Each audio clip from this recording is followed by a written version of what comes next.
Jared Gilchrist was surfing when he was attacked by a shark that took his leg. Thanks for being with us, big guy. Thanks, this is tight. What was going through your mind when you first realized that you were there with a shark all alone in open water? I felt like a total badass. It bit into my leg and started shaking it back and forth, and at that point I just felt, yes, this is sweet. I can't imagine what it would have been like to see the teeth sinking into your leg like that. It was sick. At one point I just saw my leg just floating there in the water. It was awesome. Okay, we're joined now via satellite by Dr. Brian Caddy. What condition was Jared's leg in when you first saw him? It was in pretty rough shape. The shark had scissored through the muscle, and it was all just like hanging off the bone. It was nuts. Yeah, I kept touching it. It was slimy as hell. Yeah, totally. It was insane. Well, doctor, how do you deal with something like this? Well, you know, you're never fully prepared for an injury this freaking cool.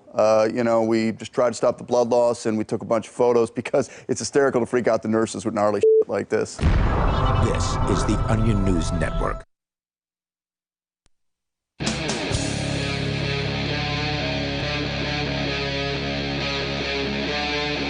Free Talk Live.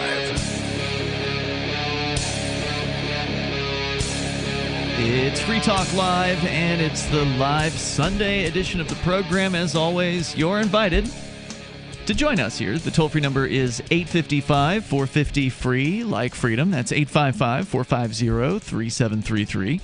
And we have the Discord call-in line rooms over at discord.lrn.fm. You can jump into one of those, and you will sound almost like you're sitting here in the studio with us. And tonight that includes me, Ian.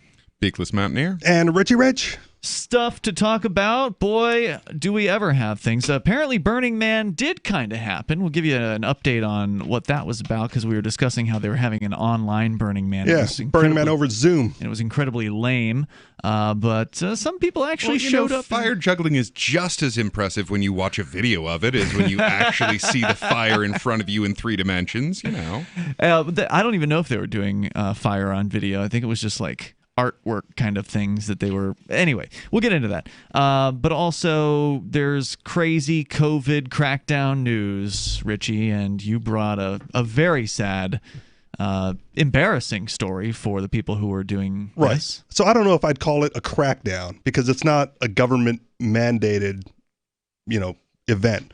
But Ontario woman, and this happened in Canada, kicked out of bingo hall for not using a mask to cover the breathing hole in her neck. Wow. That's right. Cover that up, lady. Put a scarf on it or something. Can't be having that.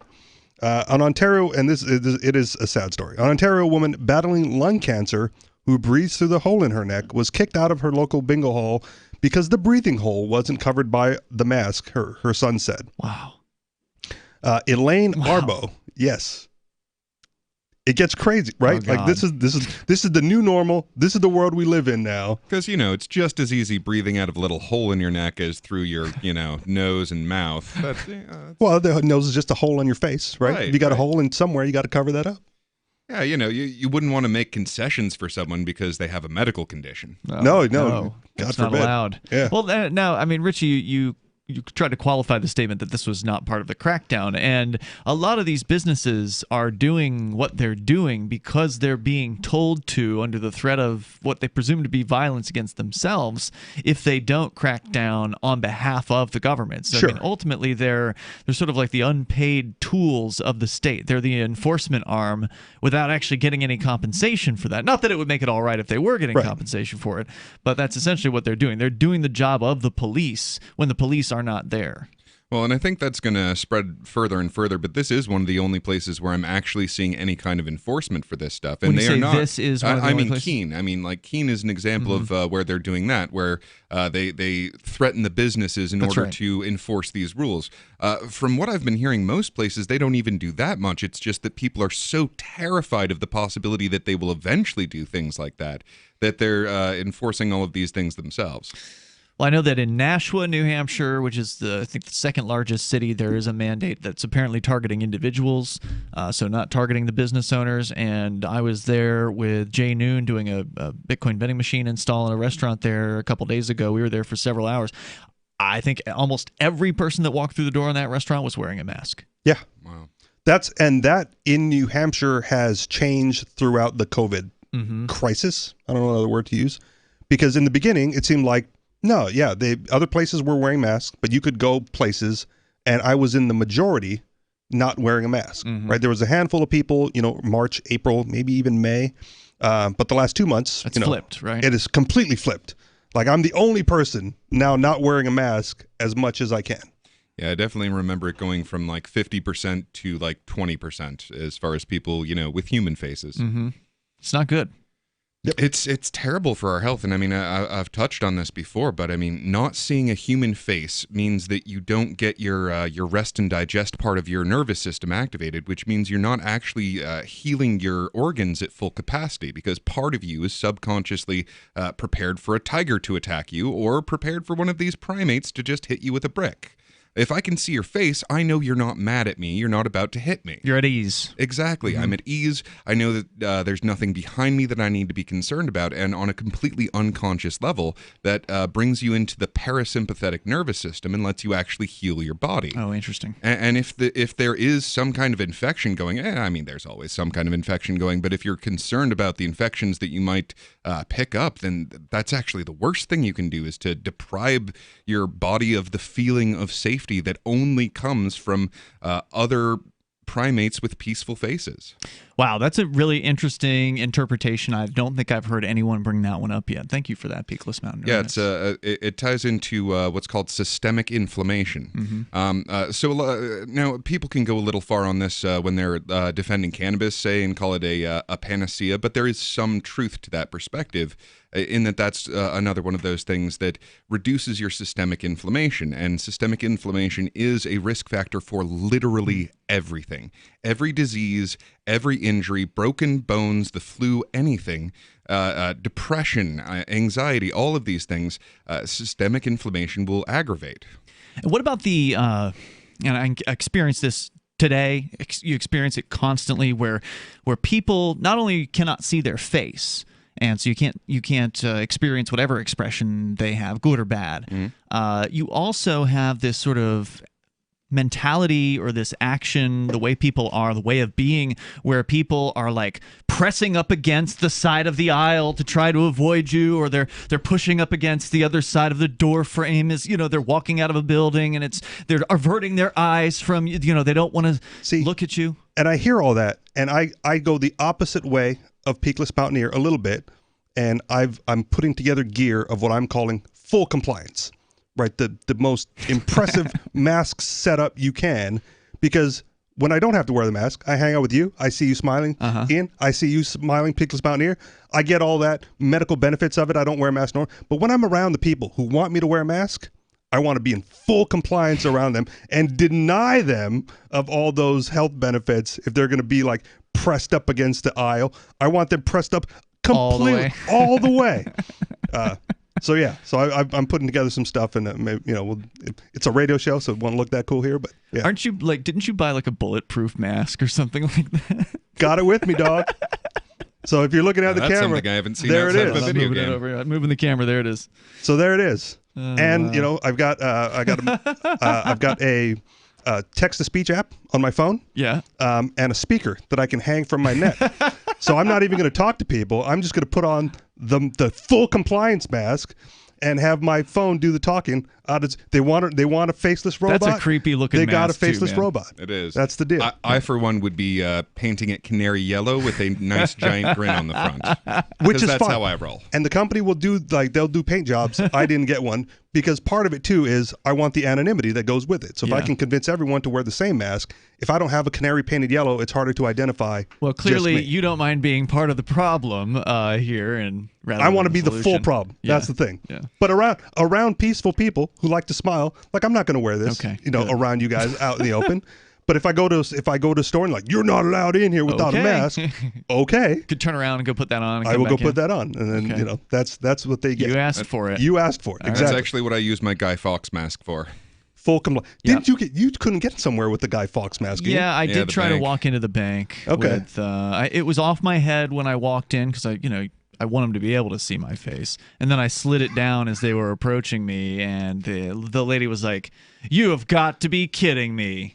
That's another dumb thing at the banks, right? I've gone to I clean a bank as another part-time job, and they have a sign on their thing that says, masks required while you're in here. Mm-hmm. And then a second sign that says, we will ask you to remove your mask to verify your identity. I go, well, you just broke the whole seal. Mm-hmm. Like all the health benefits, all the keeping the contagions out, completely gone the minute you pop that seal, and the mask is now contaminated. So then what? So what's the point, It's ridiculous. It is ridiculous.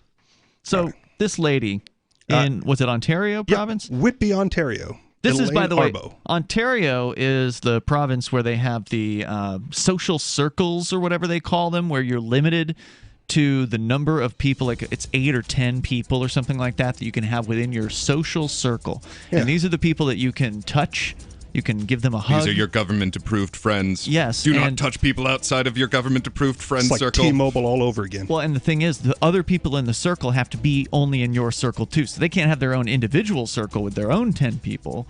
It's just a crazy central control obedience scheme that's going on here. We'll continue. 855-450 free like freedom. News from news.bitcoin.com. U.S. Postal Service files a patent for new blockchain voting method. Warren Buffett changes his opinion on gold. Maybe Bitcoin is next. $6 billion Akon cryptocurrency city underway. Former Prudential CEO says now's the time to buy Bitcoin. Bitcoin.com is your source for getting started with cryptocurrencies. Getting a wallet, buying Bitcoin Cash, mining, and all the latest cryptocurrency news at news.bitcoin.com. Subscribe to Bitcoin.com's YouTube channel too.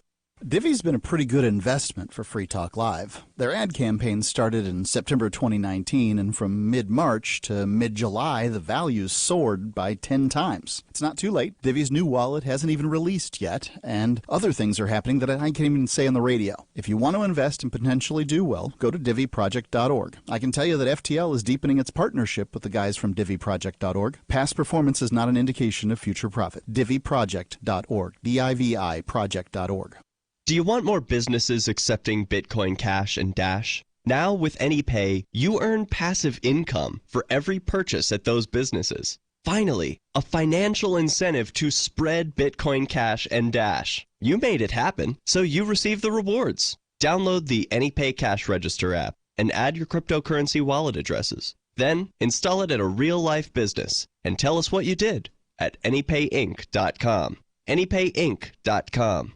Free Talk Live is aired on nearly 200 radio stations throughout the week, and we've been doing this for almost 18 years. You can call in any evening from 7 p.m. to 10 p.m. Eastern to talk about whatever's on your mind. Sure, you can waste your time on Facebook and reach dozens of surly posters, or you can call in with your issue and reach 3 surly hosts. Oh, and nearly 500,000 weekly listeners. The number is 1-855-450-3733. That's 855-450-FREE, as in freedom.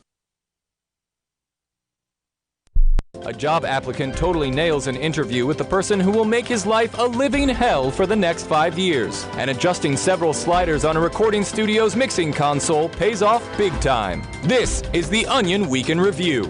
This week, a study published by researchers at Johns Hopkins University revealed a direct correlation between breastfeeding and knowing exactly what's best for other people at all times. Overwhelming evidence indicated that the moment mothers begin breastfeeding, they develop a highly honed sense of what is wrong with others' approach to life, and were able to loudly enumerate those faults with total confidence in their accuracy. Researchers noted that the practice greatly boosted a young mother's immunity to the viewpoints of others. And in this week's Tech Report, a startup is very casual about its dress code and benefits. In other news, the Secretary of Interior says knocking down the Rocky Mountains could really open up the nation. And a woman is not going to let her husband of 60 years drag her into death at the same time. This is the Onion News Network. The LRN.FM social media channels have been revamped. We've eliminated Facebook and focused on other platforms like Twitter and Mastodon, the decentralized alternative to Twitter. On our accounts, you'll find posts from multiple LRN.FM show hosts together in one place. Follow us on Twitter at twitter.lrn.fm, or better yet, move to the decentralized Mastodon social media platform at toot.lrn.fm, toot.lrn.fm. I think you'll like it.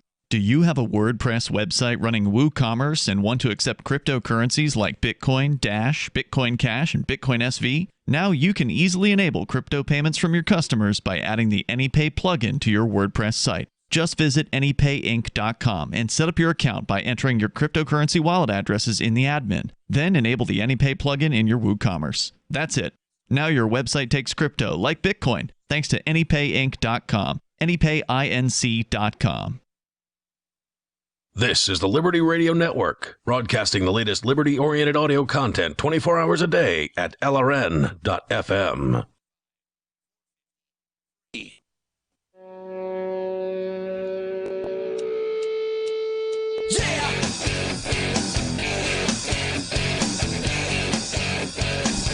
It's Free Talk Live.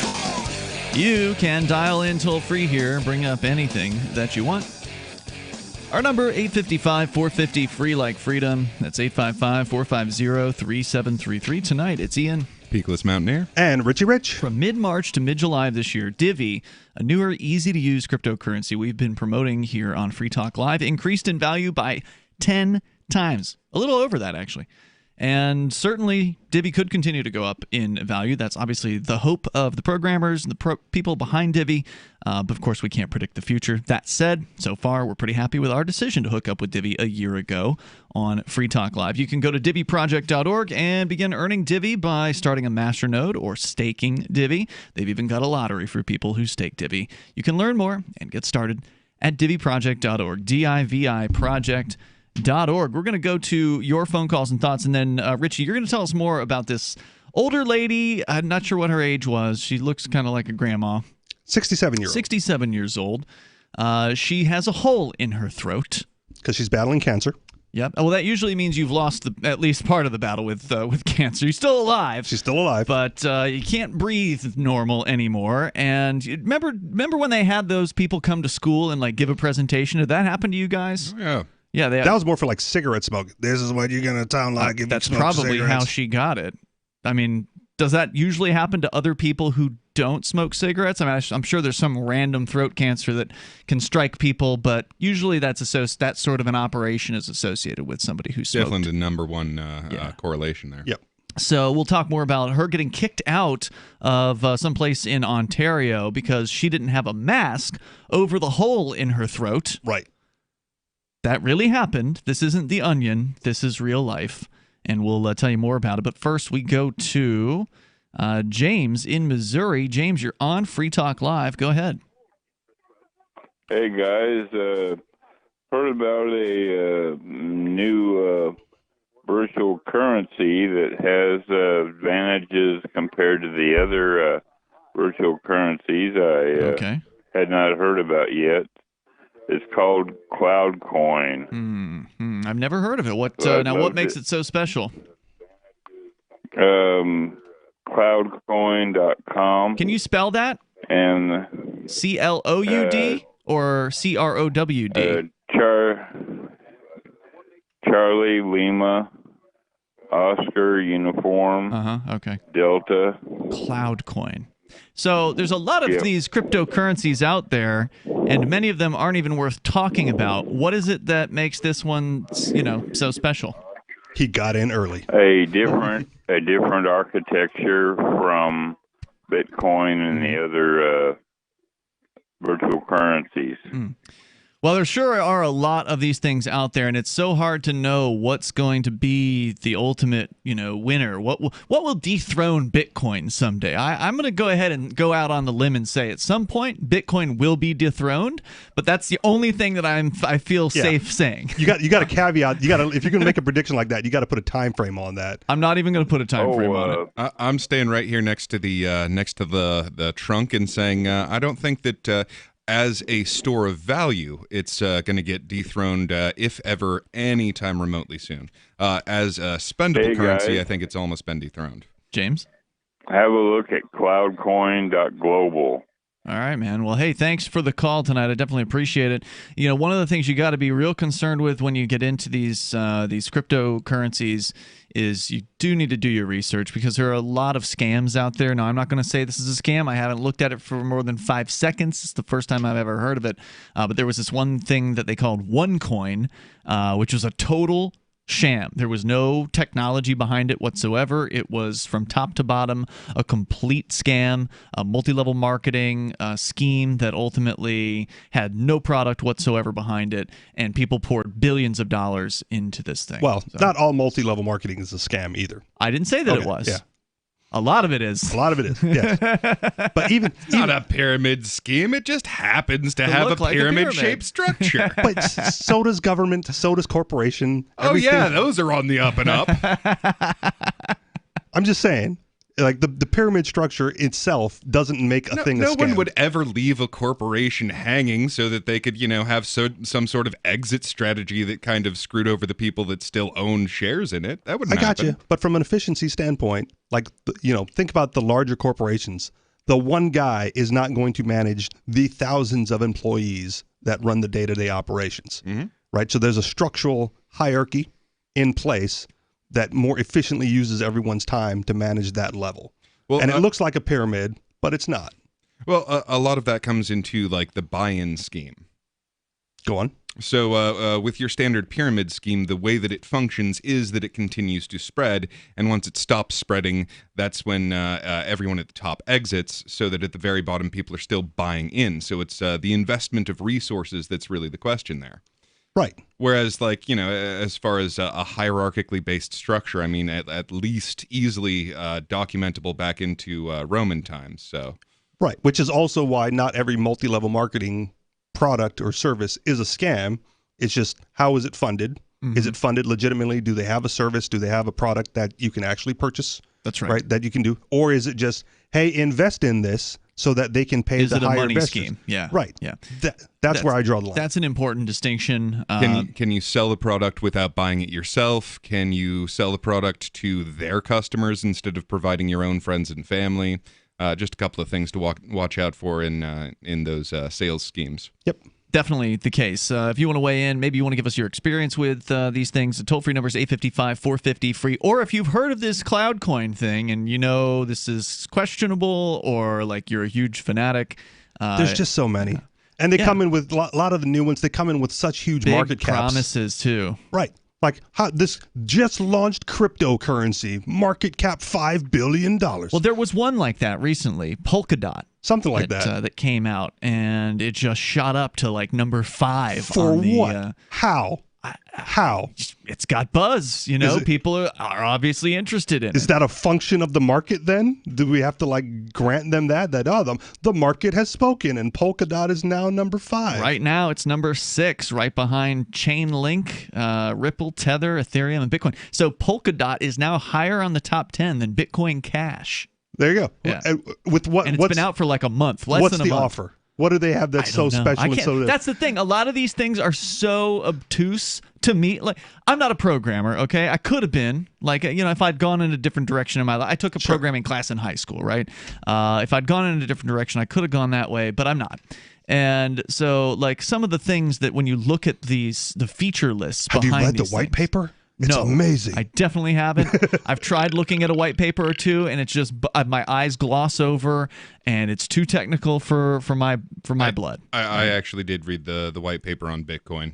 Yeah, I've heard it's a good one. That might have been worth it at the time, right? But if like a new cryptocurrency gets launched every week, and you got to they all got a white paper. They all got a white paper, and that's the thing. I mean, every cryptocurrency that is worthy of the name is based on Bitcoin. So, I mean, to have read the white paper on that is actually a substantial change. I get what you're saying. The toll-free number here is 855-450-FREE, like freedom. That's 855-450-3733. Now, whether you want to talk crypto or holes in throats, being kicked out of bingo establishments, night. Bingo night in this case. Poor lady, told she had to have a mask on her throat hole. The toll-free number is 855-450-FREE, like freedom. That's 855-450-3733. You can bring up what you want. This is Free Talk Live. Got shaving irritation? Shave Secret shaving oil can help stop it. Shave Secret doesn't cost much and is an all-American product. My name is Chuck Howard, and I developed Shave Secret and pioneered its use starting back in 1991. Ingrown hairs drove me nuts for years. Shaving oil changed all that. Why put up with ingrown hairs, bumps, red rash, nicks, and cuts?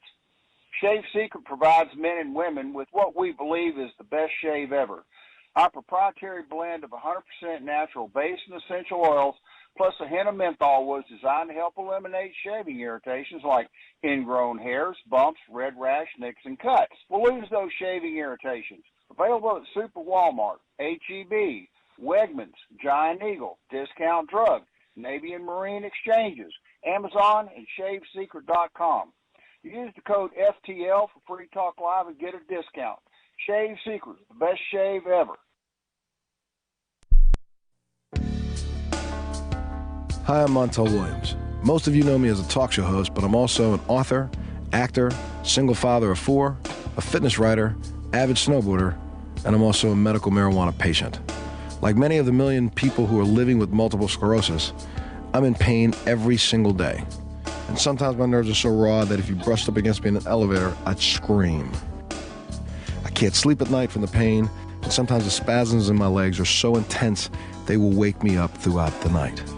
I've tried the strongest prescription medications available, and I'm going to tell you, they do not work. In fact, they leave me in a stupor, and most of the time, it's impossible to even live your life.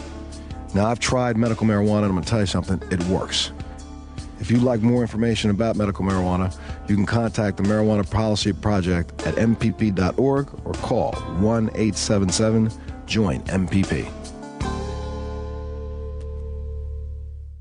Are you tired of your taxes funding endless occupations around the world? Antiwar.com is run by people who understand that wars abroad become wars at home, wars on our freedoms. Antiwar.com is dedicated to bringing you the latest in news, views, interviews, and reviews from the top movers and shakers in the anti-occupation movement. Antiwar.com has it all, from thorough foreign policy analysis to interviews with whistleblowers who used to run the military-industrial complex. Anti-war, pro-free market. That's antiwar.com.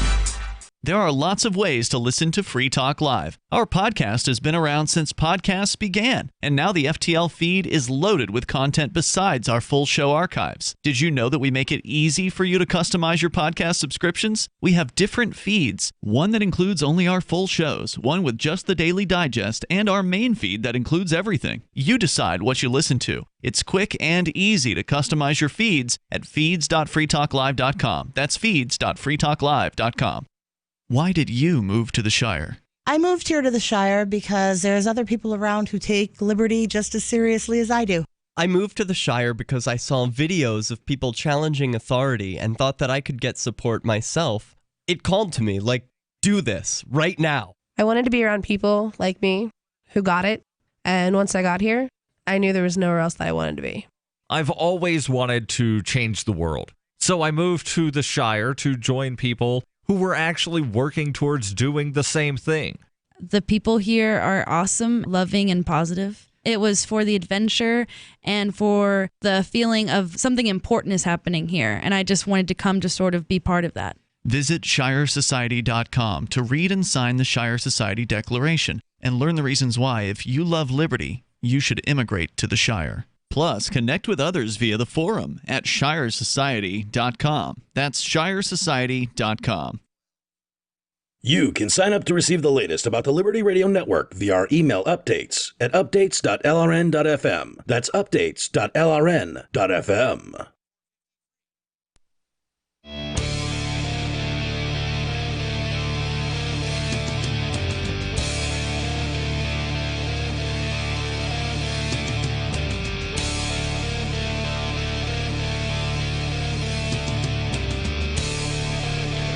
It's Free Talk Live. You can bring up what you want. Our toll-free number is 855-450, free like freedom. It's 855-450-3733. We have the Discord call-in line rooms over at discord.lrn.fm. That's discord.lrn.fm. You can interact with other Free Talk Live listeners there on our Discord server. It is a good time, and it's there 24 hours a day. But during the show is when you can use the call-in line rooms to talk to us about whatever you want to discuss. With you tonight, it's Ian, Peakless Mountaineer, and Richie Rich. Also want to say thanks to Bitcoin.com. Now, there's definitely some well-known Bitcoin or cryptocurrencies promoted over at Bitcoin.com. You got Bitcoin, the original one, BTC, and you got Bitcoin Cash as well.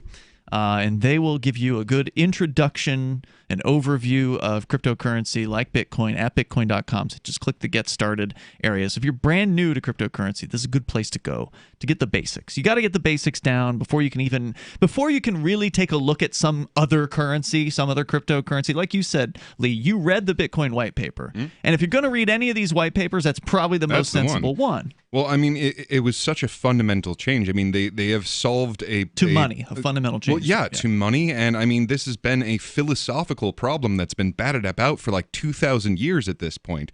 It's called the general's problem of like, how do you trust someone you can't trust? And this was actually an effective method of trusting someone you can't trust. Solves the problem. Yeah. Right. So to actually like go through and like, oh, that's how you do it.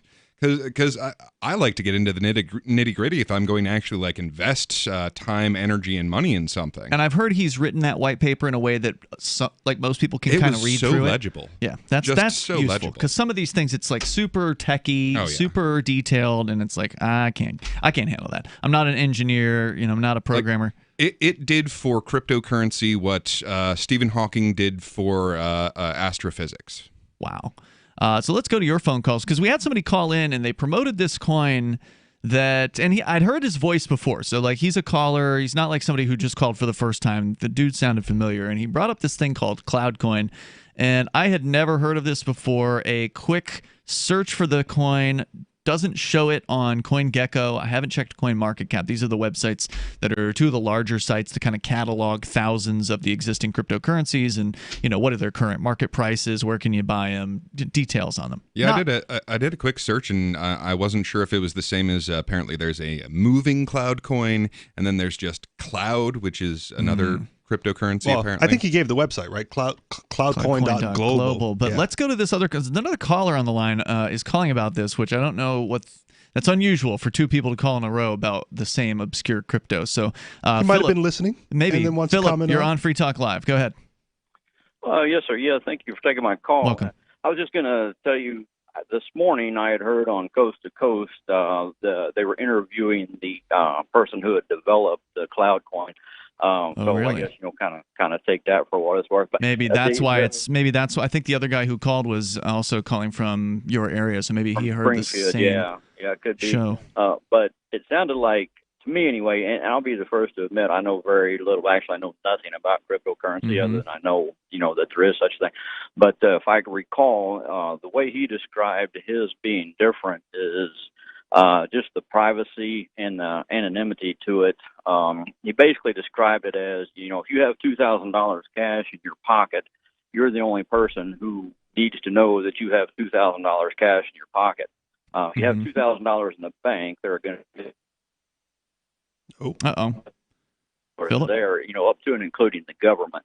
You're going to have to backtrack for a second. We lost you. Yeah, we lost you like the last sentence or if you have $2,000 in your pocket, you're the only one that should know. If you have $2,000 in the bank, where were you saying? Right. Other people know that $2,000 is there. Sure, the bankers or the government. But the government, right. But his claim is that his cryptocurrency has privacy of, basically, it's just like you have $2,000 in your cash or $2,000 cash in your pocket. You're the only one that knows about it. Nobody else does. That sounded to me like what the difference was in his cryptocurrency. See, and again, there's been other privacy coins, though. That's not a novel claim. No. So I am curious how they solved the problem of like making sure that that you don't do something screwy. Here's my concern, just having listened to the little bit that we've heard about this so far. It sounds to me, I'm just going to guess here, it sounds like Cloudcoin, whoever they are, is buying sponsorships. It sounds like they bought an interview with Coast to Coast AM because, it probably is more affordable on Coast to Coast. It's an overnight show. Buying an interview there is probably something that they can do. I'm just jumping to, knowing the business. I'm just going to say they probably bought this interview. If I were to pump and dump a crypto, this is how I would do it. And here's the thing. I'm looking right now on their website, and whenever there's something like that sounds questionable or too good to be true or whatever, and I'm not saying this sounds too good to be true. It just sounds like just another crypto. But still, I'm super suspicious of just another crypto, and so I typed in Cloudcoin scam into an internet search. And so if you ever want to find out what people think is a scam and why they think it's a scam, you always just want to add the word scam to it when you search for it, and then you'll find all kinds of interesting things. And there is a website out here that and I'm sorry I don't have it in front of me right now, but that was saying that they believe this CloudCoin thing is a total scam. And going on their website, the official CloudCoin site, I don't see like source code here. So this looks to me, and again, I've only spent 10 minutes with this, right? But at a glance, I'm not seeing an obvious source code where you can download the actual code behind this project, which says to me it's a closed source, private company project that you just have to trust them that it's going to work. That in itself doesn't mean that it's bad either, right? But it probably does, because one of the reasons why a cryptocurrency is a cryptocurrency is because it's open source. Understood. Is because it's auditable. It's something that anybody who's got the programming chops can sit down, look at the code, and then build from the code their own version of the software that can then, interact with the network and Understood. all that. This, from what I can tell, does not appear to have that, and that's a red flag. Closed source software exists all over the place, right? Sure, but you shouldn't use it for money that that's like cryptocurrency. It's not like that. Sure. And one of the things that when you're dealing with cryptocurrency, it's a completely and fundamentally different kind of risk than anything else in the financial market. So like if you invest in a company or a bond or some kind of weird financial instrument, there is something you can do if you get completely hosed on the deal. But with cryptocurrency, it is really easy to just be a ship in the night and just gone. Well, with that risk comes the big rewards, right? Because if CloudCoin is not a scam, it might be worth throwing $5 in there because it comes to dominate the privacy coin market, and it goes over like 1,000% in a month. Well, then there's money. But on the other hand, I mean, I look at it as like, well, I'm not the sort of guy that gets the newest cell phone. I'm not the sort of guy who's going to take the brand new designer drugs. I'm going to go ahead and let things get tested on a few people. I'm going to wait until it shakes out, and hey, it might be better. I'd rather not do the risk. So, Philip, you heard the founder of this CloudCoin being interviewed this morning on Coast to Coast, and he was talking about privacy aspects of this, and those aspects are within a numerous amount of cryptocurrencies out there. The privacy coins, for instance, like Monero, and there are a variety of others that have offered privacy for half of a decade, for a long time. And then every other cryptocurrency also is permissionless, meaning that you don't have to ask anyone's permission to open up a wallet. You don't have to go and beg from, sit down in front of a banker for an hour and sign a bunch of government forms or whatever, and then hope that you'll be allowed into some sort of system. You just download a wallet. You don't have to ask anyone to do that. You don't have to tell them who you are, and then you can start receiving cryptocurrencies. So, I mean, I haven't heard the interview with this guy, but my initial response to this is beware. I would say do not give these people any of your money until caveat emptor. Yeah, until you've done a tremendous level of due diligence and background on this, and bring some crypto people in who know a thing or two about crypto and ask them what they think. And I would say start with that rather than going any further. Philip, thanks for your call tonight, man. Yep. I definitely appreciate hearing from you. The toll-free number is 855-450-FREE like freedom. You can join us here. It's Free Talk Live. With a MechTech carbine conversion unit, you can turn an XD family Glock or 1911 handgun into a carbine rifle in seconds and have it shipped right to your door, no FFL required. Now, MechTech is excited to announce our pistol carbine conversion unit. More compact with a 12-inch barrel and an arm brace, proving once again that MechTech is the world's most versatile handgun accessory. For a limited time, go to handgunconversions.com. That's handgunconversions.com and use coupon code RADIO to receive $35 off any carbine purchase. When you have a pain in the neck, a real pain in the neck, back, shoulder, or legs, you now have two convenient choices to get fast relief without taking another pill. Because now, Sunny Bay heating wraps and pillows are available at both Amazon and Walmart. Yes, see Sunny Bay's 4.5 to 5-star customer reviews on Amazon.com or Walmart.com. Our made in the USA microwavable heat wraps, heatable neck pillows, and extra large body wraps are designed better for perfect support where and when you need it. Even while driving, Sunny Bay wraps will not burn and stay balanced to provide soothing hot or cold therapy to help treat temporary or for chronic pain. And the best part? Sunny Bay quality products start at under $20. Join thousands of happy customers and see why Sunny Bay products have a lifetime 100% positive rating on both Amazon and Etsy. It's easy. Click Amazon or Walmart and search today for Sunny Bay.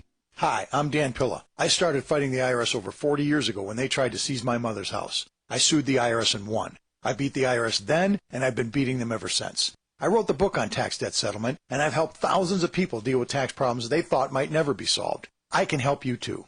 If you owe taxes you can't pay, don't wait another day. There's no such thing as a hopeless tax case. Call 800-34-NO-TAX or go to my website, danpilla.com. That's danpilla.com, danpilla.com. LRN.FM's free-to-air satellite feeds blanket most of 2 continents. It was my goal to put our channel there so people without internet could receive our programs and feed pirate radio stations. As our contract with our satellite provider is coming up for another 3-year renewal, I have to consider calling it quits. It's rare that we get feedback or support from our satellite users. We started a fundraiser a few years ago, and though there are a bunch of great contributors to it, as of this recording, it covers 15% of our monthly satellite costs. Please email lrn@lrn.fm and tell me how you use the satellite feed. Better yet, chip in at fund.lrn.fm. The costs aren't the issue. We can afford them, but why continue something not valued by the market? Want to help? You can join our satellite fundraiser for just $2 a month at fund.lrn.fm. If we raise enough to keep both channels on the air, awesome. If we raise more, I'll add more channels. If not, we can shut them down and go internet only. It's up to you. Thank you for your support. Fund.lrn.fm. What if you want to hear the latest episode of Free Talk Live, but all you have is your phone, you forgot to download our archive, and you have no data connection? You can call our Listen line at 641-793-0191. That's a long-distance number, so you may incur charges. If not, listen as long as you want. 641-793-0191. The Free Talk Live Listen line, 641-793-0191.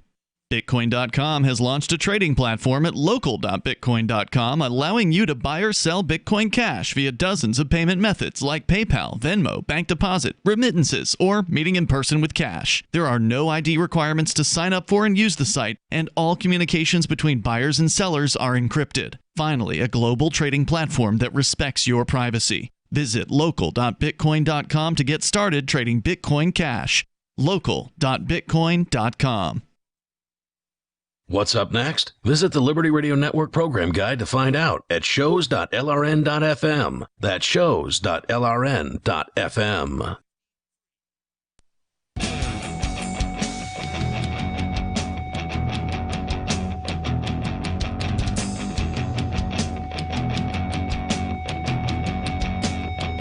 It's Free Talk Live. Bring up whatever you want here. Toll-free numbers 855-450, free like freedom. That's 855-450-3733.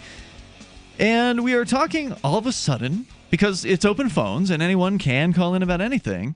Somebody called in earlier, and again, as I said before, he's a regular caller, so it wasn't like he was like some sort of plant, I don't think. I think he heard this interview that our next subsequent caller told us about this alleged cryptocurrency. I'm going to say it's not a cryptocurrency, called Cloudcoin, that we've just heard about it for the first time, all three of us in the studio. And by the way, in the studio, it's Ian. Beakless Mountaineer. And Richie Rich. Please, if you want to comment, you're welcome to join us. The toll-free number is 855-450-FREE. This looks really questionable to me, given the limited amount of digging I've been able to do here so far. We're going to continue with more of your calls, but I do want to say thanks to Edwardian, who is a Free Talk Live silver amplifier. Edwardian contributes $5 a month to the AMP program, and you can do that with Bitcoin, which is like a real cryptocurrency. We'll take that. But also PayPal and credit card, debit card. So if you want to sign up for the AMP program, it helps us get Free Talk Live on more radio stations, bring more people on board with the ideas of freedom and cryptocurrency. And we will explain more about these topics. We don't want to get too deep into the weeds of like the technology behind this stuff. So, if any of us sounds like we're getting too techie, then we should stop the other and make sure it's always important to remember there's people tuning in who've never heard of any of this before. They don't even know what Bitcoin is, right? So you always have to remember who the audience is. And that's why I'm like super skeptical of this cloud coin, because apparently, according to one of our last callers, the founder of this thing went on Coast to Coast AM to talk about this.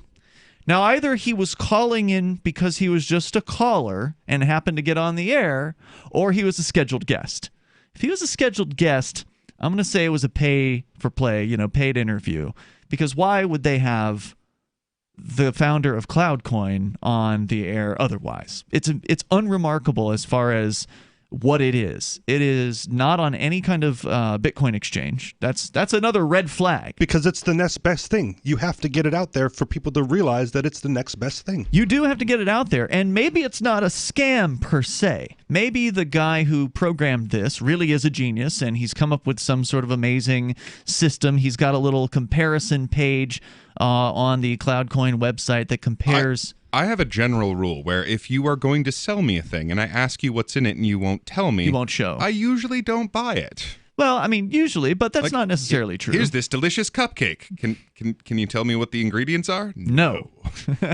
Well, and again, when you're talking about software, there's a lot of closed source software out there where they won't give you that information either. There is, but the amount of trust that I have to give someone for closed source software is probably lower than the amount of trust for any major investment. Okay, let's say your closed source software is terrible, just absolutely wretched. Okay, it might break my computer, and I've probably wasted the $50 or whatever it costs to get your software. Right. Whereas with something like this, it's you just stole $1,000 from me, or your life savings in some people's cases. Understood. Right? I just want to be clear that just because it's not open source is not the factor that makes it a scam. No, I didn't say it was a scam. And most people aren't going to. Most people aren't going to give me poison cupcakes either. But the thing is, they don't publish an ingredients list for almost any liquor that you can buy. Yeah, and that's true. Usually not a big problem. Right. Well, the thing is, we don't know. And one of the ideas, one of the sort of root concepts in cryptocurrency is you don't have to trust them because you can verify it.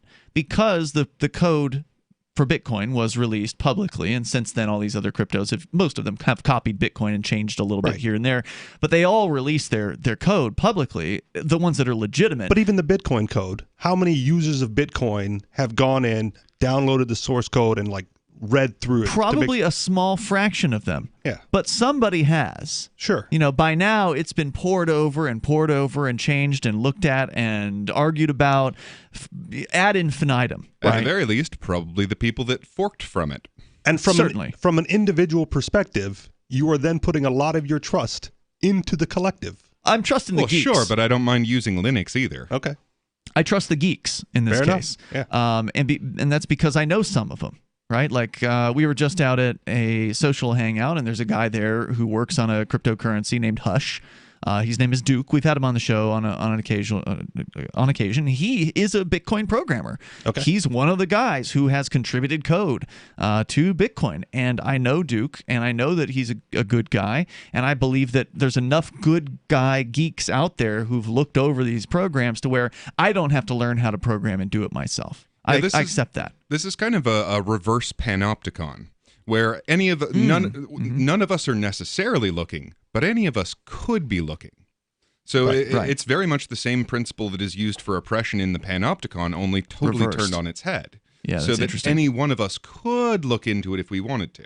It could also be like a murder in the city, right? Where theoretically anyone could call 911, but the victim bleeds out because nobody calls 911 because everybody thinks someone else is going to.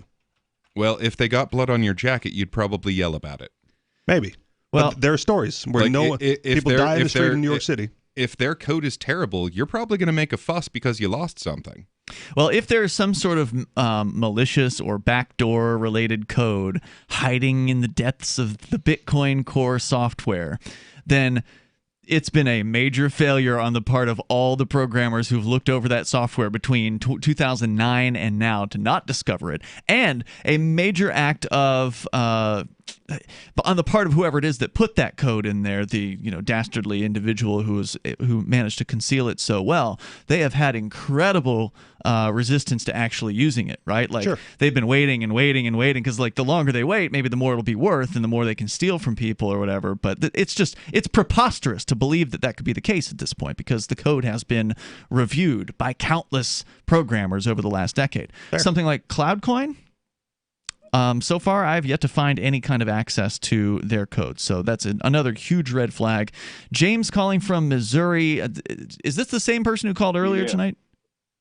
Yes, sir. I heard the questions. James, normally we only have one call per night, but I'll go ahead and give you an exemption since you were the original caller about this. What did you want to add to it? Thank you, sir. The website you should look at is cloudcoin.global. Okay, you didn't add anything. You told us that earlier in the hour. And the author is also a published author, name of Sean Worthington. Yeah. So anybody who wants to can go and look that up. James, thank you for the call tonight. Look, I don't know if Mr. Worthington is a scam artist. I'm not saying that, and I haven't said that this is a scam. What I am saying is it has some serious red flags. Number one, it's not an actual cryptocurrency because, well, first of all, they admit that. On their CloudCoin compare page, they have a chart with Bitcoin in one column and then CloudCoin in another column. And Bitcoin, they under the underlying technology section here, it says Bitcoin is cryptocurrency / blockchain. That is the underlying technology of Bitcoin. Here under CloudCoin, it says cloud currency / RAIDA, all in capital letters, RAIDA.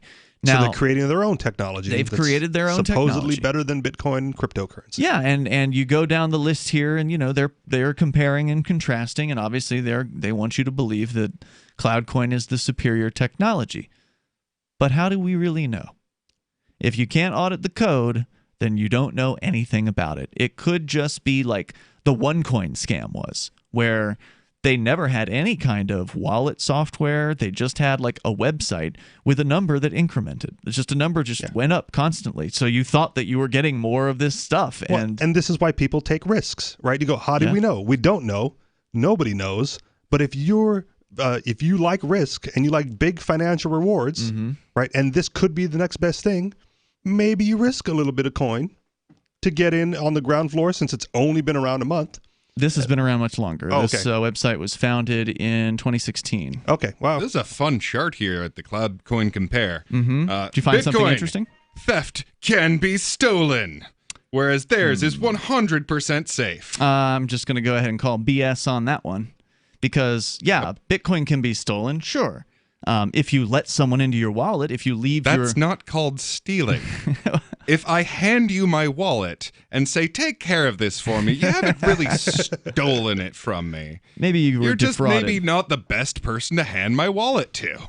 There's some really questionable comparisons in here for sure. Let's see here. Oh, Bitcoin they claim is a registered trademark of Mt. Gox. Is that true? I don't know if that's true. That is not true. I don't think that's true at all. That is not true. That may have been true. I mean, if Bitcoin was released early on, open source, and untethered to anything, and the loss is recoverable on CloudCoin, so they can just reverse your purchases if they feel like that's no good. Toll-free numbers 855-450-FREE. That's 855-450-3733. You can take control of the airwaves here. Just red flags all over this stuff. Buyer beware, big time with this. We got more on the way. We'll talk about the lady with the hole in her throat because that's where we started. We'll come back to that coming up. It's Free Talk Live. Remember when you first heard about Bitcoin? How long did it take you to realize this little project would soon change the world? Do you kind of wish you had gotten involved sooner? Well, now is your chance to be a part of the next revolution in money. Intercoin is working to finally make crypto go mainstream. It's designed to be scalable enough to support everyday payments and even elections without the state. Bitcoin was originally supposed to be a peer-to-peer cash system, the way we would all pay one another without having to trust any third party. But instead, over time, it mostly became a store of value. That's because every 10 minutes, the Bitcoin network must put all transactions into a block, and that block can only hold so much. If crypto is to become mainstream, for people to use it for everyday payments, we need a new architecture, one that is as secure as Bitcoin while being far more scalable. Check out intercoin.org to find out more and maybe pick up some of those coins for yourself. I'm a little obsessed with My Magic Mud. Several years ago, I met Jessica Armand, the founder and CEO of My Magic Mud, and I didn't even know my teeth were coffee stained. A week's worth of use convinced me, and now I use it every 3 or 4 days. It's clinically proven to whiten teeth, and I think it cleans better, too. My Magic Mud's available at most local health food stores, Sprouts, Natural Grocers, CVS, Walmart's Natural Beauty Aisle, but I can get it for you for 20% off with coupon code FTL20 at mymagicmud.com. FTL20 mymagicmud.com. Some of you asked, and now we've delivered. LRN.FM's live Keene, New Hampshire studio shows are now streamed in HD on Twitch. Visit our channel at twitch.lrn.fm and give it a follow. If you have Amazon Prime, you get 1 free subscription on Twitch. If you use it on our channel, Twitch will give LRN.FM a monthly piece of your Prime subscription cost. So please watch, follow, share, and subscribe to twitch.lrn.fm. That's twitch.lrn.fm. You're listening to the live edition of Free Talk Live. Hour number 2 is next after the news here on the Liberty Radio Network at LRN.FM. More pushback from the White House. I'm Joe Chiro, Fox News. The reaction continues over the Atlantic magazine story in which unnamed sources say President Trump disparaged service members during a trip to France in 2018. This morning, Treasury Secretary Steve Mnuchin defended his boss. I've been at the tank at the Pentagon with him. I've been at 9/11 at the Pentagon with him. This president respects and supports the U.S. military. Democrats, including House Speaker Nancy Pelosi, outraged by the allegations, but not surprised. Whatever he says about this article and that article, we know that he dishonored them, and it's on the record. Friday, the anniversary of September 11th, the president will head to Shanksville, Pennsylvania. Fox's David Spunt. The campaigns of President Trump and Democratic presidential nominee Joe Biden will ramp up appearances this week. Well, both campaigns have busy schedules this week with heavy emphasis on swing states. On Tuesday, President Trump will head to North Carolina for an event. Wednesday, Vice President Mike Pence goes to Pennsylvania. And tomorrow, Labor Day, Senator Kamala Harris heads to Wisconsin, while former Vice President Joe Biden visits Pennsylvania, now being hard-fought by the Trump campaign. Fox's Jackie Heinrich. Crews in California had to airlift more than 200 people to safety overnight after a massive wildfire trapped them in the Sierra National Forest. At least 20 people were hospitalized, 10 were moderately injured, and 2 were severely injured. The fire jumped a river and burned near the only road into the Mammoth Pool campground. It's forced evacuations and threatened at least 2,000 structures. The National Weather Service saying it's going to be even hotter today in many parts of California than it was yesterday when dozens of areas reached more than 100 degrees. Fox's Christina Coleman. America is listening to Fox News.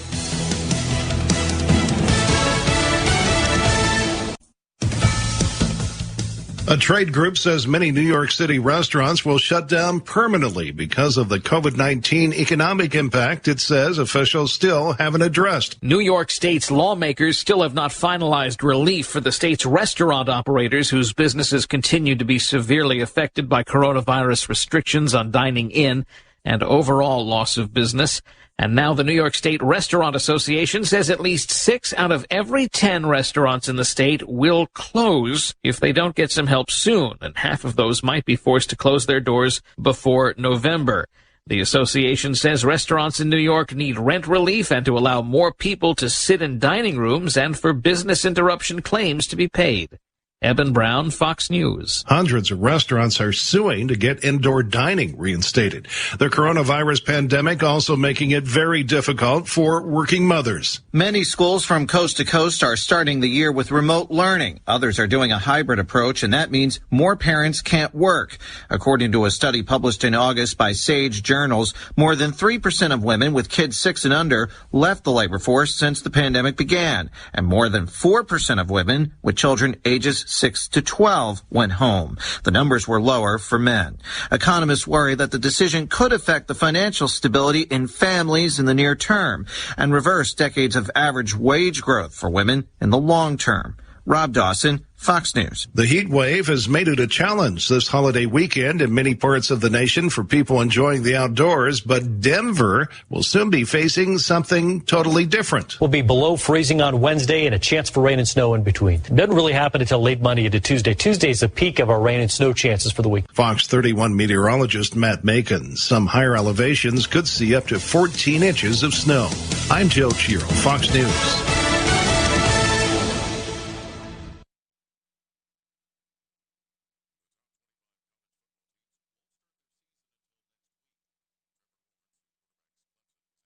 If you ever considered opting out of this season due to COVID-19. I don't even know, honestly. And it's not like I even really made a decision necessarily. It was always that I'm probably playing at a point where I was like, okay, I don't think I'm going to play. You know, it was always like I'm going to play until something happens to the point where I don't feel like it's safe or where I really feel like I need to just go on, and that never happened. So I've been pretty much committed to playing the whole time. Lawrence's #1 Tigers open their season next Saturday at Wake Forest. The Browns and Bengals will be allowed to have 6,000 fans at 2 home games this season. Ohio Governor Mike DeWine announced Saturday the teams have been granted a variance for a 2-game trial that allows for no more than 1,500 fans on each side of the stadium. Fans will be required to wear masks. More on these stories at townhall.com. There's so much hand sanitizer on the market, but beware, not all hand sanitizers are created equal. That's why you want to use 2020 Safe hand sanitizer. You can trust the hand sanitizer on 2020safe.net to be made with the highest quality ingredients, American made with American ingredients, employing Americans. Log on now to 2020safe.net and order your 1 liter today. Normally $29.99, but reduced to $19.99. So hurry while supplies last and receive a bonus. That's right. You'll receive a 30-count bottle of Immune Booster, a $39.95 value, free by using code GCN at checkout. Right now, click 2020safe.net. That's 2020safe.net to get our 1-liter bottle of high-quality hand sanitizer with your free bonus. A 30-count bottle of Immune Booster valued at $39.95. Remember to enter GCN at checkout, and the bonus is yours free. 2020safe.net.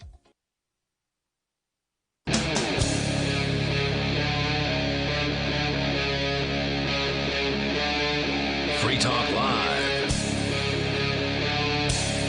It's Free Talk Live. We're kicking off another hour here, the live Sunday episode. You can take control of the airwaves. You can bring up anything that you want. Coming up, protests happening in Germany. I know that Peakless Mountaineer has that story. We'll get into it here in a little while. But we're still talking about the lady who has a hole in her throat from throat cancer. And she was told recently in somewhere in Ontario province in Canada, Whitby, Ontario, at the bingo hall, that she had to leave because if she didn't mask up her throat hole, she was going to be forced to exit the bingo hall. And she apparently was, because, well, she wasn't willing to go ahead and obscure her air passage any further than it already is by coming out of a hole in her throat. Yeah, that's the part. I don't think it's an unwillingness. I think it's like a live or die necessity. Yeah. Right? I cannot cover this hole because that's how I breathe. Right. Well, we don't want your bingo business. Which is true. Is what they said to her. All right. Elaine Arbo is the lady. Doesn't go out much anymore, her son says, unless it's to play at a casino or bingo hall with her friends. So this was her one thing. Right. This was her one fun thing that she was still able to go out and do, because you can't really go out and do much of anything anymore. That's period. part of it. Even if you are, whether you're 65 or you're, 25, there's really not that much to do. But this lady, she enjoyed going to her bingo hall. The 67-year-old was excited to see her friends again when Delta Bingo in Pickering, Ontario, reopened following the COVID-19 shutdown. Get your markers out, head on down to the bingo hall. Right. But things didn't go as planned when she arrived earlier this month. When she got inside, management asked her to leave. Oh. She was told to leave by management if she didn't cover up the hole in her neck. Can you imagine how awkward that conversation was?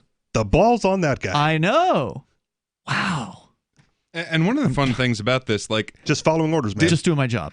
Well, were they his orders? Like, did they have something specifically set aside? So now, just so you know, if someone comes in with a tracheostomy, here's exactly how you handle that. Or was he just sort of making it up on the fly as he goes along? Like, well, you know. Probably made it up on the fly based on some other rules or regulations that is now going to be codified with tracheostomy. Did he just assume it counts as a single extra nostril? Don't know. It's insane. But it's real. She was told to leave by management if she didn't cover up the hole in her neck, her son Joe Gilbert told CTV News Toronto on Sunday. She explained that was impossible to do. Yeah. That's how she breathes. Hello? Gilbert said his mother was embarrassed and didn't want to create a scene, so she voluntarily left. He says that when she got into the parking lot, she started crying. Oh. So again, not being able to play bingo with your friends, 67 years old, fighting cancer, finally gets to go to the bingo hall because they reopen after COVID, and management goes like, not with that hole in your neck, ma'am. My mom was beside herself and floored, he said, adding that his mom felt humiliated by the situation. Gilbert said that when the manager saw Arbo crying in the parking lot, she decided to allow her back in, but at that point she refused. It was a female manager as well. Oh, okay. My mom left, Gilbert said. She was too embarrassed. Gilbert said his mom went home and did some research on the rules about mandatory masks and felt that she was treated wrongly. She decided to go back to the bingo hall this Saturday to try and enter again, but it didn't make it past the front door before being stopped. Wow. So again, twice. Like after being invited back, she goes back. That's amazing. And they stopped her again. Hey, come on back in. Just kidding. Same thing. Well, different time frame, right? Like they told her, you can't come in here unless you cover the hole on your neck, Gilbert said. This time, Arbo, who recorded the interaction with the Delta Bingo employee, was given the company's head office phone number and told to leave. Wow. In the video, the employee... Delta Bingo, was it? Yeah, Delta Bingo in someplace, Ontario. Pickering, Ontario. In the video, the employee tells Arbo the bingo hall is private property and they can mandate any rules that they want. They can. They can be total sudden bursts of libertarianism. Douchebags. They can be total douchebags. They absolutely can. You are allowed. Their right. Even libertarians become more libertarian when it benefits them. Yeah, well, I mean, it's like the argument of YouTube's a free company. They can do whatever they want. Never mind how much government enforcement, government investment, etc. Oh, don't get started on that. I don't know if I just think it's interesting to see some hypocritical libertarianism suddenly pop up when it's convenient. Wow. I have what is alleged to be the video. Okay. I'm just gonna play it in the hopes that there's not like she doesn't start a stream of curse words in this video here. Let's see if this is the. Able to enter the premises without covering your neck. It's from head office. So here's the head office number for you to contact. By the way, this employee is full on gloved up. He's got a mask on, so it's like a total medical medical authoritarian bingo establishment now, and that's exactly what you just described happened in the video. Now, to be fair, given the crowd that bingo tends to be most popular among, that's probably a good business decision there. To wear gloves, protective equipment. I mean, if I had a business that specifically catered to people over 60, I would be really careful on what practices I would use for medical things. But what glove? I mean, look, unless you're constantly changing those gloves, it's not going to do any good. That's true. And I suspect that most of these employees aren't changing the gloves after contact with every single customer, right? Because if you were going to be consistent about it, I would suspect that's what you'd have to do. Every new dollar bill that crosses your register. Oh, yeah, absolutely. I mean, that's one of the things that I think is just astonishing, that no one seems to know that, like, money has always been dirty. Like, it has always been very horribly dirty. I think people know that. Well, I don't know. I mean, of all the Karens in the world... Of all the Karens in the world, it is one of the rarest things to be like, no, wash your hands after handling money before you touch my food. Which, I mean, strikes me as blatantly obvious. I mean, I've worked in food services, and you need to do that. Right, and that's what. And when you see somebody in food service who knows what they're doing, they usually will take the gloves off, handle the money, And then if they, don't have a washing ability in that moment, they'll put a fresh pair of gloves on. Right. Right. So there are ways to do this, but you're not going to see that level of compliance by these employees. I mean, the whole mask thing is a total sham. It's a total show. They don't give the employees good, instructions on how to handle the masks. Everybody's constantly touching and adjusting and touching and, and or wearing it below the nose. Yeah, and around breathing your chin. into it all day long and then touching it, and it's just a germ-infested thing. Like, if you're actually concerned about this stuff, then none of this, what's going on, is actually doing anything to prevent germ spreading. I don't know. If I was running a bingo parlor, I'd probably have him with one of those nice clear face shields where you get to actually have a face. Yeah. You're less likely to be adjusting it because it's uncomfortable. Unless you're in Maine, then you have to wear it upside down like a dog collar. I would not have them do that. So anyway, more from the story. She struggles to tell the employee that she believes she has a right to be there, but is still denied entry. Gilbert said her mom went home in tears and feels strongly that she is being discriminated against. Yes. What they did was wrong, Gilbert said. The hole can't be covered because that's how she breathes. She doesn't breathe through her mouth or nose.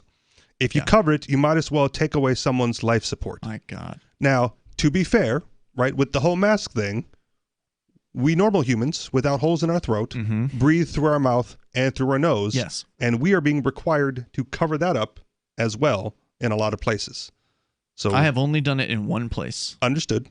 But you've seen the videos, we've seen the pictures, we've been out and about. Yeah. People are covering up their breathing holes, and technically that's all they're asking this woman to do. Well, so one thing about that, we covered mask mouth. That happens because people will breathe through their mouth instead of through their nose while they're wearing a mask. Because, I mean, the fact is that you have to exert greater pressure in order to move your gas through this semi-permeable barrier. And since she doesn't even have a mouth, I mean, I could see a serious problem breathing from that. Okay. I mean, it's a problem for me to breathe with a mask on. Yeah, and ordinary people who I guess it's not a problem for still end up breathing through their mouth instead of through their nose. You're not getting as much oxygen, clearly, in the case of wearing one of these masks. And it's really sad what they've done to this lady. And she was discriminated against, but it is the right of this business to make that decision. And it's her right to put the word out about these scumbags and let everybody know how she was treated. The toll-free number is 855-450-FREE like freedom. That's 855-450-3733. If you want to weigh in on the lady with the hole in her throat being told she has to leave if she doesn't put a mask over it, it's Free Talk Live. News from news.bitcoin.com. U.S. Postal Service files a patent for new blockchain voting method. Warren Buffett changes his opinion on gold. Maybe Bitcoin is next. $6 billion Acon cryptocurrency city underway. Former Prudential CEO says now's the time to buy Bitcoin. Bitcoin.com is your source for getting started with cryptocurrencies. Getting a wallet, buying Bitcoin Cash, mining, and all the latest cryptocurrency news at news.bitcoin.com. Subscribe to Bitcoin.com's YouTube channel too.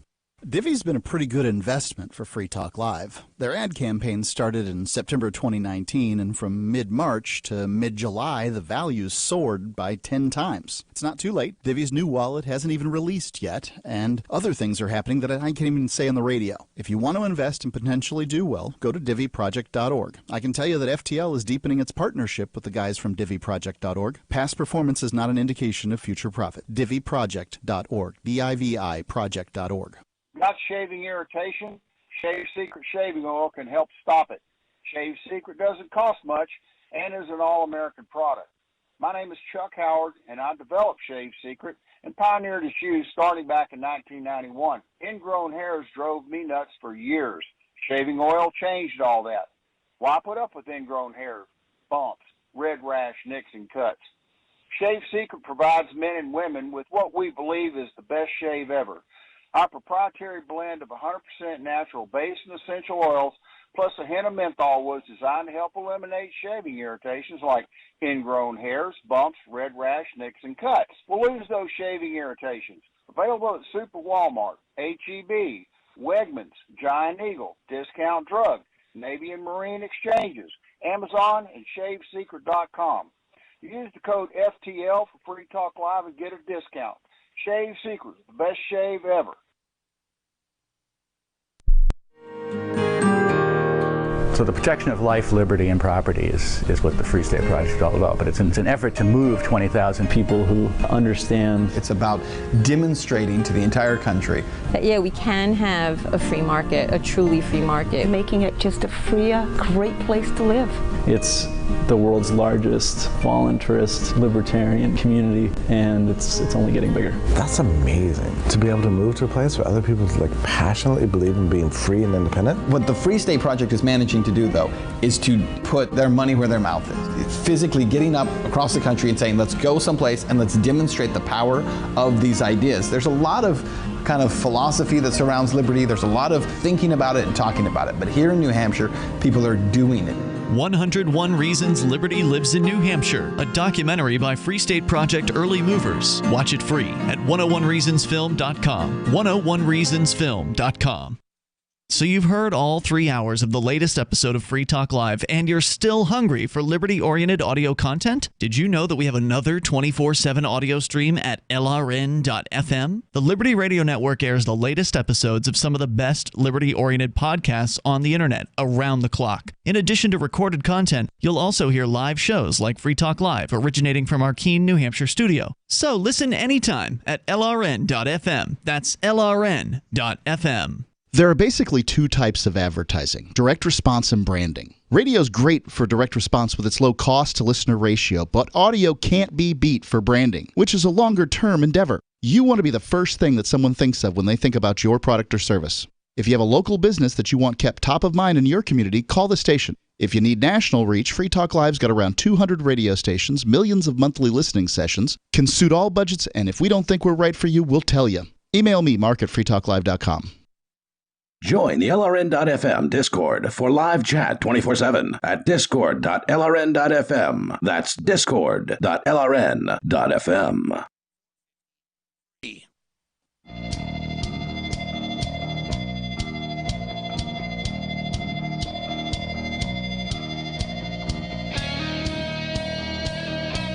It's Free Talk Live. You can bring up anything you want. Our number is 855-450-FREE like freedom. It's 855-450-3733. We have the Discord call-in line rooms over at discord.lrn.fm. Forkfest 2021. Mark your calendar. June 28th through July 4th, 2021. What better way to celebrate Independence Day than around other freedom-loving activists in the Shire? Now, you get a little taste of Forkfest when you listen to Free Talk Live, because we broadcast from the event. This year, we were there for both the Porcupine Freedom Festival and Forkfest. So, again, in 2021, Forkfest will happen after the Porcupine Freedom Festival. I did interviews on the last day of Forkfest this year asking people what their preference was, because for the first 3 years, Forkfest was before the Porcupine Freedom Festival, and then this year, which was its 4th year, was after. And technically overlapped a bit, though, right? Depends who you ask. Okay. So Derek J. considered both weeks to be Forkfest. Okay. Some people didn't agree with that, so it just depends on who you ask in that case. Well, you could have showed up to the campground during Porkfest, but never have bought a ticket and never attended the events, and then you would have been attending Forkfest. I think there's a strong argument for that. I do. But that's ultimately thanks to the Porcupine Freedom Festival sort of doing a little bit of decentralization this year and opening up the campground during their event, which previously you had to have a ticket in order to stay on the campground at that time. But Forkfest has never required tickets. There's no way that it could ever require tickets that I can see, because it's not an organization. It's not a board of directors. There's not some sort of person who's in charge of it.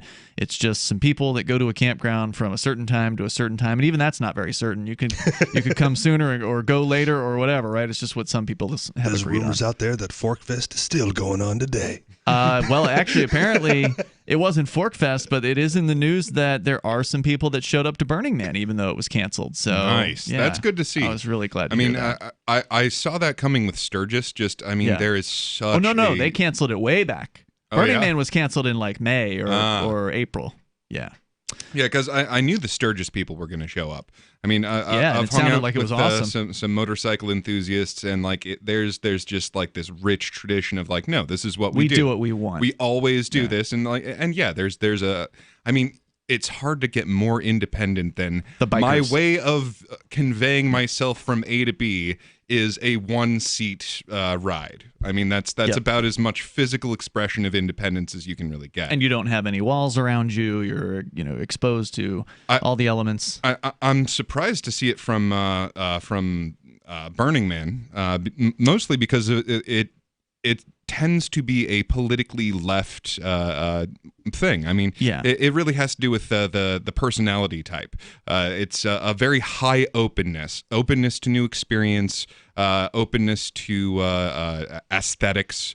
So it tends to fall on the sort of political left spectrum. Well, the supermajority of them did stay home. The article from sfgate.com only cites hundreds of dedicated burners that attended. So that's way less than the normal 50 to 70,000 people that attend the Burning Man Festival. So these are the people who went despite the fact that the official event was not happening. Did they actually set the man on fire? I don't know what all things they did. There's actually not a lot. There's not a lot in the story actually about what transpired, but they do mention that there were some people there. Is it really Burning Man if they didn't, or is it just people hanging out in the desert? They probably brought a broom and set it on fire. Or something. And I mean, there's plenty of places that have like so-called local burns that have nothing to do with the Burning Man Corporation. Right. And from what I understand, they change the place of Burning Man every year, which kind of cuts both. No, it's in the Black Rock Desert. Oh, really? Yeah. Is it in the same place every year? Yeah. No, I think it started on a beach in San Francisco, if I recall correctly, back in the mid-1980s. But at some point, they moved to the Black Rock Desert, and it's been there ever since. Oh, okay. Yeah, because that does cut both ways in the fact that like you can be shut down if it happens in the same place every year. And they do it with government permission. Right. See, that's one of the problems with Burning Man is they go through the Bureau of Land Management in order to get permission and pay whatever fees. Yeah, that kind of the original BLM. They pay whatever arbitrary fees that BLM demands that they pay. They follow whatever arbitrary rules that BLM demands that they follow. And the rules, of course, get more egregious as time has gone on. They have to allow the police in there, for instance. So they could have Burning Man on private property and then have even more, I would say, leeway to do things that they otherwise might not be able to do. But yeah, it's Bureau of Land Management controlled. And so we're going to go to your calls and your thoughts. You can bring up anything you want, whether it's Burning Man or the lady with the hole in her throat. Totally just sad, shocking story there. Robert in South Carolina, you're on Free Talk Live. Yes, please, sir. I'd like to know the thing that really concerns me about investing in Bitcoin or any other of these currencies is the safety. In other words, how do we know that the people who are in control of this won't suddenly expand the money supply to take out money for themselves in a kind of a way and then leave us with money that has been cheapened by the fact that the money supply has been substantially expanded to the benefit of those who got money out of the system without really... You mean like the Federal Reserve notes in your wallet right now? Yes, exactly. Okay. Right. A legitimate concern. It is. However, it kind of illustrates a fundamental misunderstanding of what this is. So, I mean, with cryptocurrency, I'm one of the more layman on this one, even though I did read the paper on it.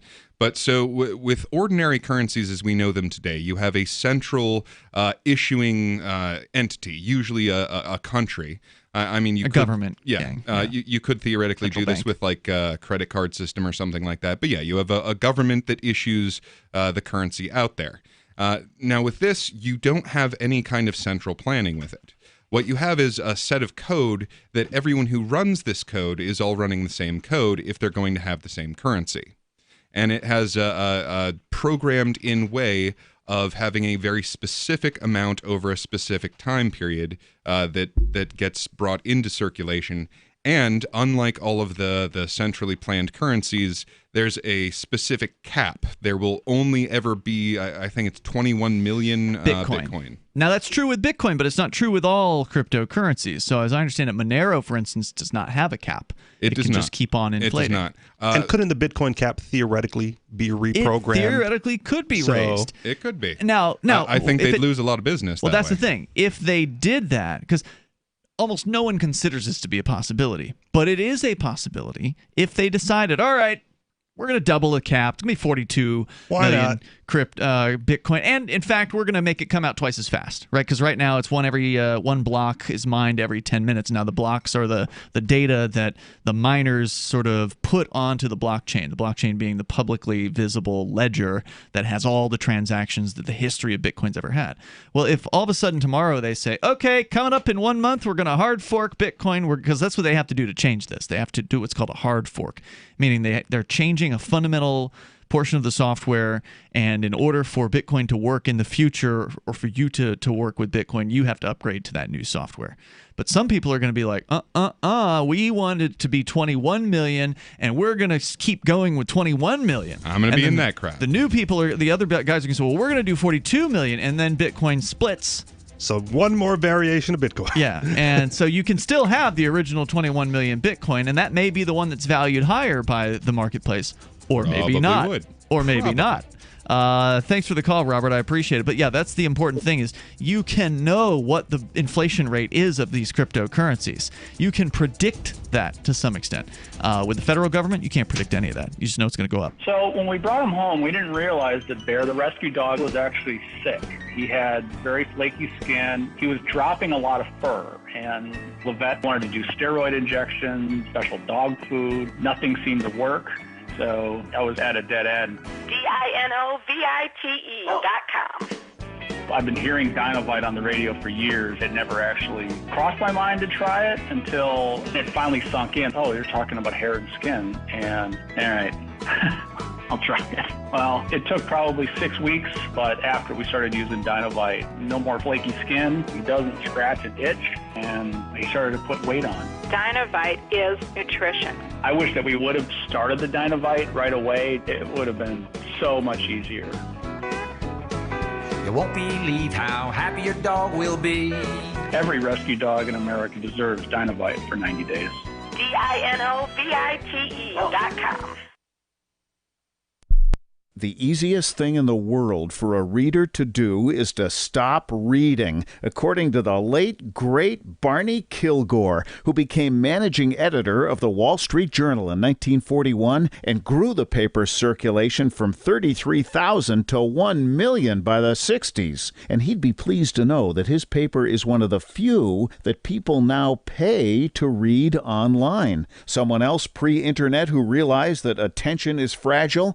Motown Records founder Berry Gordy.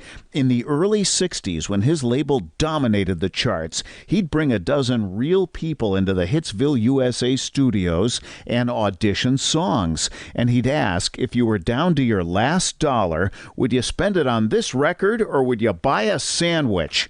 Today, attention span seems like an oxymoron. For tips on cutting through the clutter, hit survivalspeech.com. I'm Holland Cook. Looking for a great real estate investment? Consider New Hampshire, which is ground zero for the Liberty Movement. Your first call should be to Mark Worden from Porcupine Real Estate. He's more than just a real estate agent. He's your New Hampshire concierge. Where are the best places to live? Do you want farm, city, the burbs, or forest? Do you want a duplex or multifamily building so that renters pay your mortgage? There are homes in all price ranges in New Hampshire, and Mark can help with financing too. Invest in Liberty and property. Mark Worden can help. PorcupineRealEstate.com. If you want to know the latest about Free Talk Live before we go on the air, all you need to decide is how you want it delivered. It's your choice. Visit news.freetalklive.com to receive our usually weekly news updates by email. Plus, we have a Twitter account at twitter.freetalklive.com, and you can follow us on the decentralized Mastodon platform at toot.freetalklive.com. So please follow us at toot.freetalklive.com and sign up for our emails at news.freetalklive.com. Free Talk Live is everything that you've spoken of about the government tonight has been in a negative connotation. What is there to like about the federal government? Tell me what's great about the United States federal government. Protection. They protect us. They've got a military that's 9 times the next closest military. That's not protection. I'm forced to pay for it. The terrorists will tell you the reason why they're engaging in terrorist activities, if they are inside the United States, is because of what the U.S. government's military is doing. They're putting us in greater danger through their actions, sir. When is the last time that you've watched someone else stab someone blatantly or blown That themselves has nothing to do with the federal government. An armed populace is what keeps a particular area safe, not soldiers. Yeah, right. Soldiers are all over the place in Venezuela. Free Talk Live, 7 nights a week from 7 to 10 Eastern, live on the Liberty Radio Network at LRN.FM. Live video of our key New Hampshire-based shows is streamed on DLive. Please follow and share at dlive.lrn.fm. That's dlive.lrn.fm.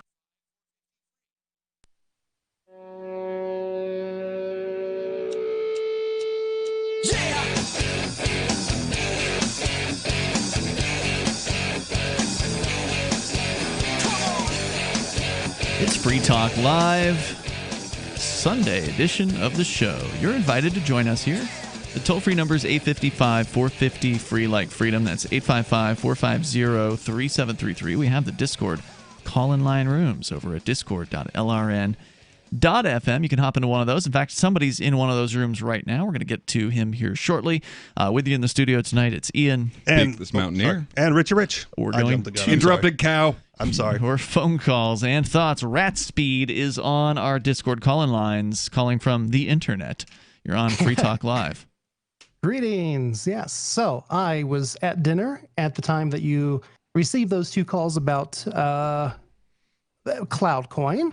And a highly questionable, highly suspect website that is pitching some sort of Bitcoin topping best of kind of thing that's not a crypto, that's sort of sounding like a crypto, but it's not at all. It seems like a crypto.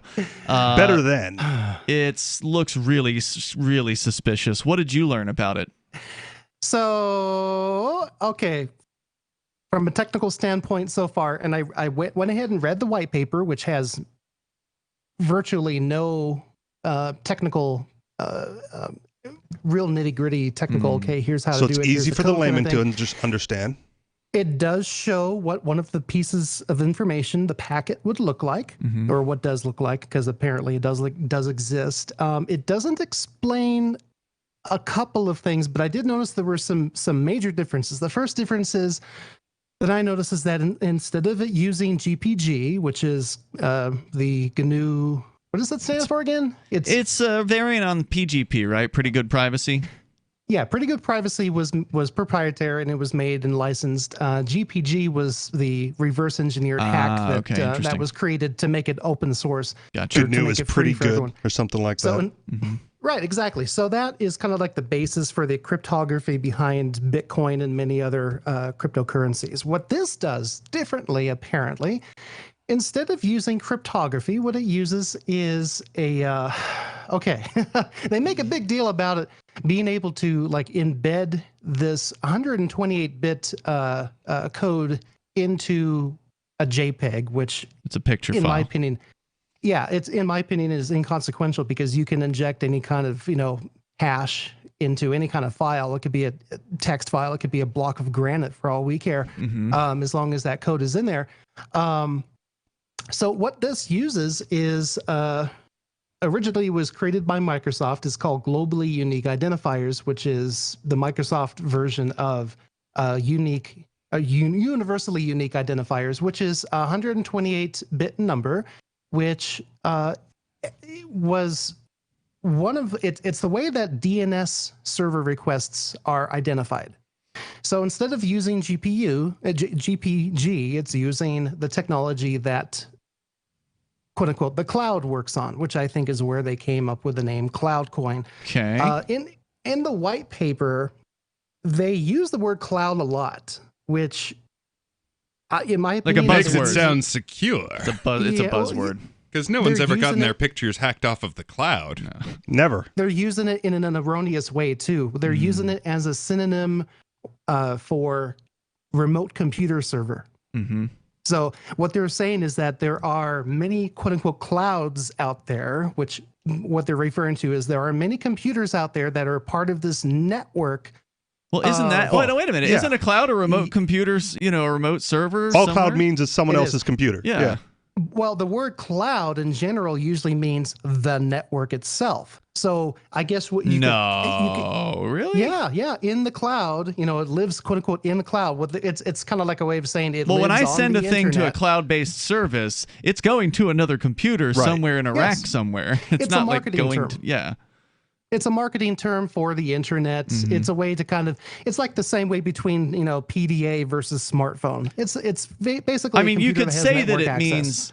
you could say that cloud, the concept means out there, not in your computer, but out there is another server. So it's not wrong to say that it's another server. But go on with the analysis. Well, it reminded me a lot of how Dash works. Dash with supernodes, how they have nodes that are like identified and trusted, and those trusted nodes are on the network that are owned by a stakeholder, and a stakeholder is defined in Dash as someone who has invested beyond a certain amount. So in other words, if you have stake in this currency, you have more say in the network, and therefore you can run one of these super nodes on the Dash network. It kind of reminds me of that. So immediately the first question that I started asking myself is, who owns these computers?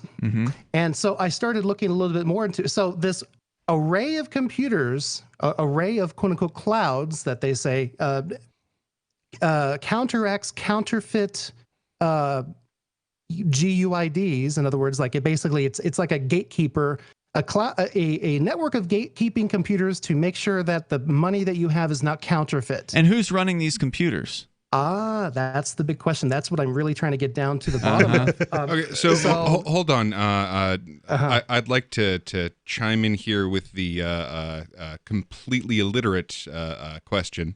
So I don't know a GUI from a sticky, but so these pictures that are a code that's 128 or whatever bits, it's all stuff that's stored on someone else's computer, right? It's not something that's distributed in like whoever wants to join, but it's like in a particular computer somewhere, right?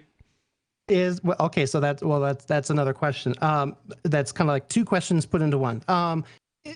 Well, answer them both one time. A JPEG can have metadata injected into it. So you can have, ASCII characters, or you can have text characters embedded into a JPEG, kind of like, and I've thought about this but for like years. What it codes for is held on someone else's computer, right? The idea is that you hold this JPEG, and the JPEG apparently has a password, and the password is what unlocks that JPEG if you want to trade the currency that's quote unquote embedded into this JPEG. I mean, it sounds like a bank account on a less secure system. Okay. So like with a bank account, like I've got my username, I've got my password, and that lets me get into a certain part of their computer. I feel like there's going to be some big reveal coming. On the very okay, I don't ever reveal, but I definitely have something that gave me pause. Okay, it doesn't necessarily mean, okay, don't do this, don't use this thing, but it's definitely making me think I need to investigate this a lot more. On the white paper, it had a link at the bottom, and the link, what was the text of the link? Let me see here. The rationale behind it says, so they call this system of clouds, they call it a RAID.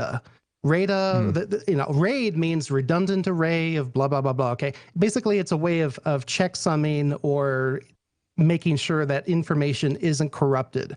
I guess it could be considered a way of handling the two generals problem sort of thing. I asked, okay, who owns these computers? This piece of text here says the RAID is not owned or controlled by any entity and cannot be destroyed. But I went ahead and clicked on the link. It goes to radatech.com, and close to the bottom of it, it shows the name of the founder and CEO, the guy that's basically appearing on all of these shows like Coast to Coast and everything. And the text at the very end of this paragraph says, Worthington hopes to license his technology to central banks because it is the best possible currency that will save hundreds of billions in costs associated with physical cash. Okay. So not only might they steal your money, but they're working with central banks. That's all you need to know there, because if he's licensing it, that means it's closed source, right? Well, we already knew that. Well, that's the thing. So there's they have some source code on GitHub. They do have a GitHub, but yeah, what is all that? It looks like these are the clients. Mm-hmm. And if you want to run like a node or something, but that doesn't necessarily mean that you're controlling it. Right. It doesn't say whether or not everything has been mined already, pre-mined, like some cryptocurrencies do. It doesn't say whether or not it can be centrally controlled. There's some huge question marks so there's here. There's some risks that they might raid your account. Yeah. But you can still pick up Cloudcoin for pennies. So what's so much it might be worth 2 whole cents. He could be infiltrating from the inside. Yeah, I would say beware. Highly beware of this. Ratspeed, thanks for looking into it, man. Appreciate your summary. You're welcome. We got more coming up here. It's Free Talk Live. Hi, I'm Dr. Joel Wallach, the Dead Doctors Don't Lie guy, formerly Air Force Lieutenant Colonel, Air National Guard and Reservist. I'm looking for veterans, active duty military personnel to join the 90 for Life crusade to save America. She needs your skills, courage, and loyalty more than ever. Contact GCNteam.com. Because of the financial and healthcare collapse, veterans are currently struggling finding jobs. Frustrated looking for a job? Change your tactics. Join the 90 for Life crusade to save America. Start a healthcare business with FDI Longevity 90 for Life crusade. Contact GCNteam.com immediately. We're looking for military specialists who can use a computer and communicate information and execute a battle plan. Join the admirals, Navy SEALs, Marines, pilots, Army officers, military police, sheriffs, police officers, firemen, and first responders already enrolled in the 90 for Life crusade. Contact GCNteam.com now. FDI Longevity will help you apply your military skills to the task of saving America through health and financial programs. Contact GCNteam.com. Enlist in GCNteam.com and save America. Now with orders to stay at home, public health concerns, the reality of illness due to pathogens and viruses, your health is at an all-time high risk. That's why it's critical to take a proactive approach to boost your immune system. You can with new nano-colloidal silver from Americare, our patented process with tiny silver particles, 1/100th the size of a red blood cell, allows for maximum body absorption. Americare's nano-colloidal silver effectively disinfects your body internally, attacking pathogens and viruses while supercharging your immune system. Colloidal silver is antibacterial and antiviral. Simply put, it prohibits bacterial respiration, suffocating viral cells, preventing the virus from replicating. And now, due to public health concern, Americare is authorized to offer our lowest and best price ever, around $1 a day, but supplies are limited. Purchase nano-colloidal silver now at immunesupportnow.com. That's immunesupportnow.com. These statements have not been evaluated by the Food and Drug Administration. This product is not intended to diagnose, treat, cure, or prevent any disease. Supplies are limited. The political world is a maddening cesspool of corruption and lies. Nobody tells the truth. Nobody keeps campaign promises. Nobody obeys the Constitution. Nobody puts the people first. How can we ever escape this web of tyranny? Vote for nobody. Hi, my name is Nobody. I'm running for governor of New Hampshire because nobody knows how to live your life better than you do, and nobody deserves that kind of power. I want to put you back in control of your money, your lifestyle, your work, your body, and your life. Nobody should rule you but you. New Hampshire convicts many people of so-called crimes that should never have been prosecuted. If elected, I will pardon every victimless crime in New Hampshire history. This includes drug, gambling, prostitution, gun, and driving offenses. Nobody should have a criminal record when they have not harmed anybody. Wouldn't it be nice to have nobody telling you what to do? Learn more at electnobody.com. electnobody.com.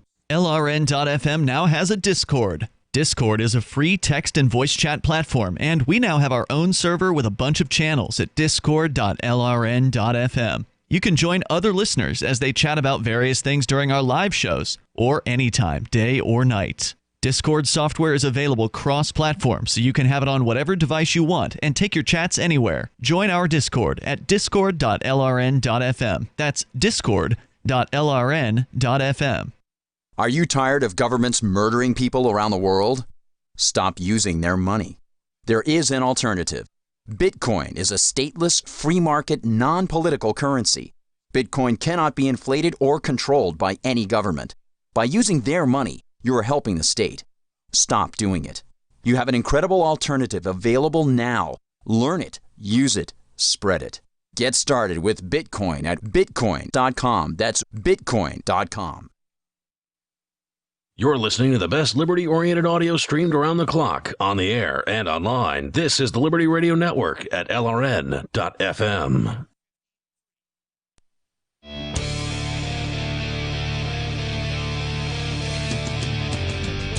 Free Talk Live. We invite you to join us here. Toll-free number if you want to get on the radio, talk about whatever's on your mind. It's 855-450, free like freedom. That's 855-450-3733. Tonight, it's Ian. Peakless Mountaineer. And Richie Rich. We're going to go, of course, back to your calls. If you want to join us, you can bring up anything that happens to be on your mind. We are going to get into this story here, I think now, about Germany. And Peakless Mountaineer, you brought in this story tonight about some protests that have been going on there. People are getting a little fed up with this whole COVID crackdown out in Germany, apparently. Turns out.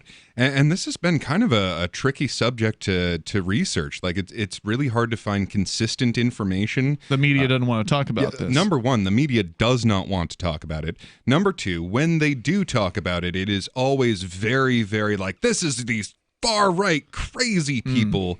And, like, you can't even find a consistent number on, like, okay, how many people showed up to this thing?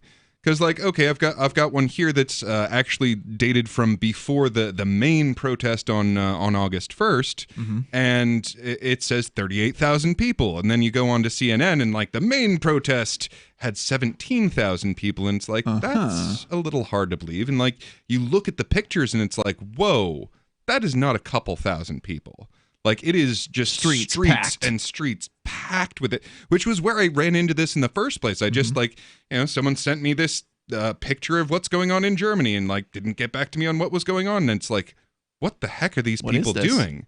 Like, just this massive, massive protest where just cross streets, just absolutely jam-packed with people, and the media is silent. Now, was this after Germany outlawed protests? Didn't they recently ban protests? Yep. Yeah, I've actually got two stories here. One, the first one I wanted to go into quickly. This is from the 26th of August. Okay. And it's Berlin bans protest against coronavirus curbs. That's just asking for a protest. You can go out and protest other things. You just can't protest coronavirus curbs. Oh yeah, I mean, there's almost like that. There's nowhere near the same issues with racism that exist in America in, say, the UK or in Germany. But if you want to go ahead and, go protest in favor of Black Lives Matter, I'm sure that you'll get the pat on the head for doing so. But if you want to protest the coronavirus response, no. So that's they put out thousands of new police there to curb this protest. Wow. Now, that's not that different from what happened here in the United States in, for instance, California. I remember it was back in April, I think, when we did, I think it was around 420. It was right before 420. I think you showed up to this, Leigh, where we went to Concord. And we had a protest there. It was maybe about 15 people that showed up. It was the first one. It was the first one that was before the big Reopen New Hampshire protest that happened a couple weeks later with like 400 people. Yeah, our very first one where we just barely cracked over that 10 people that was allowed to be in one place at the same time. Yeah, so we did violate the governor's right order. To assemble up to 9 people, guys. Yeah.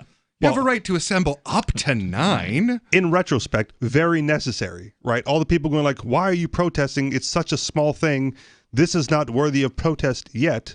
Look what it has morphed into. And aren't you glad? Wouldn't it have been better if 400 people showed up to that very first one, or 4,000 people to that very first one saying like, no. Even though it's a little bit, we've had enough already. They might have left the beaches open if that had happened. Maybe.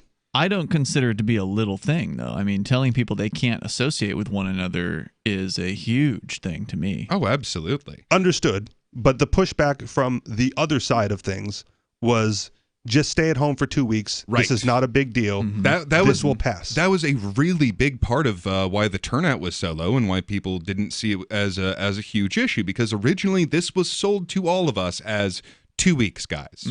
Look, there's this virus. It's got an incubation period of about 2 weeks, so we just want everyone to stay home for 2 weeks, and then this will pass by without being a big thing.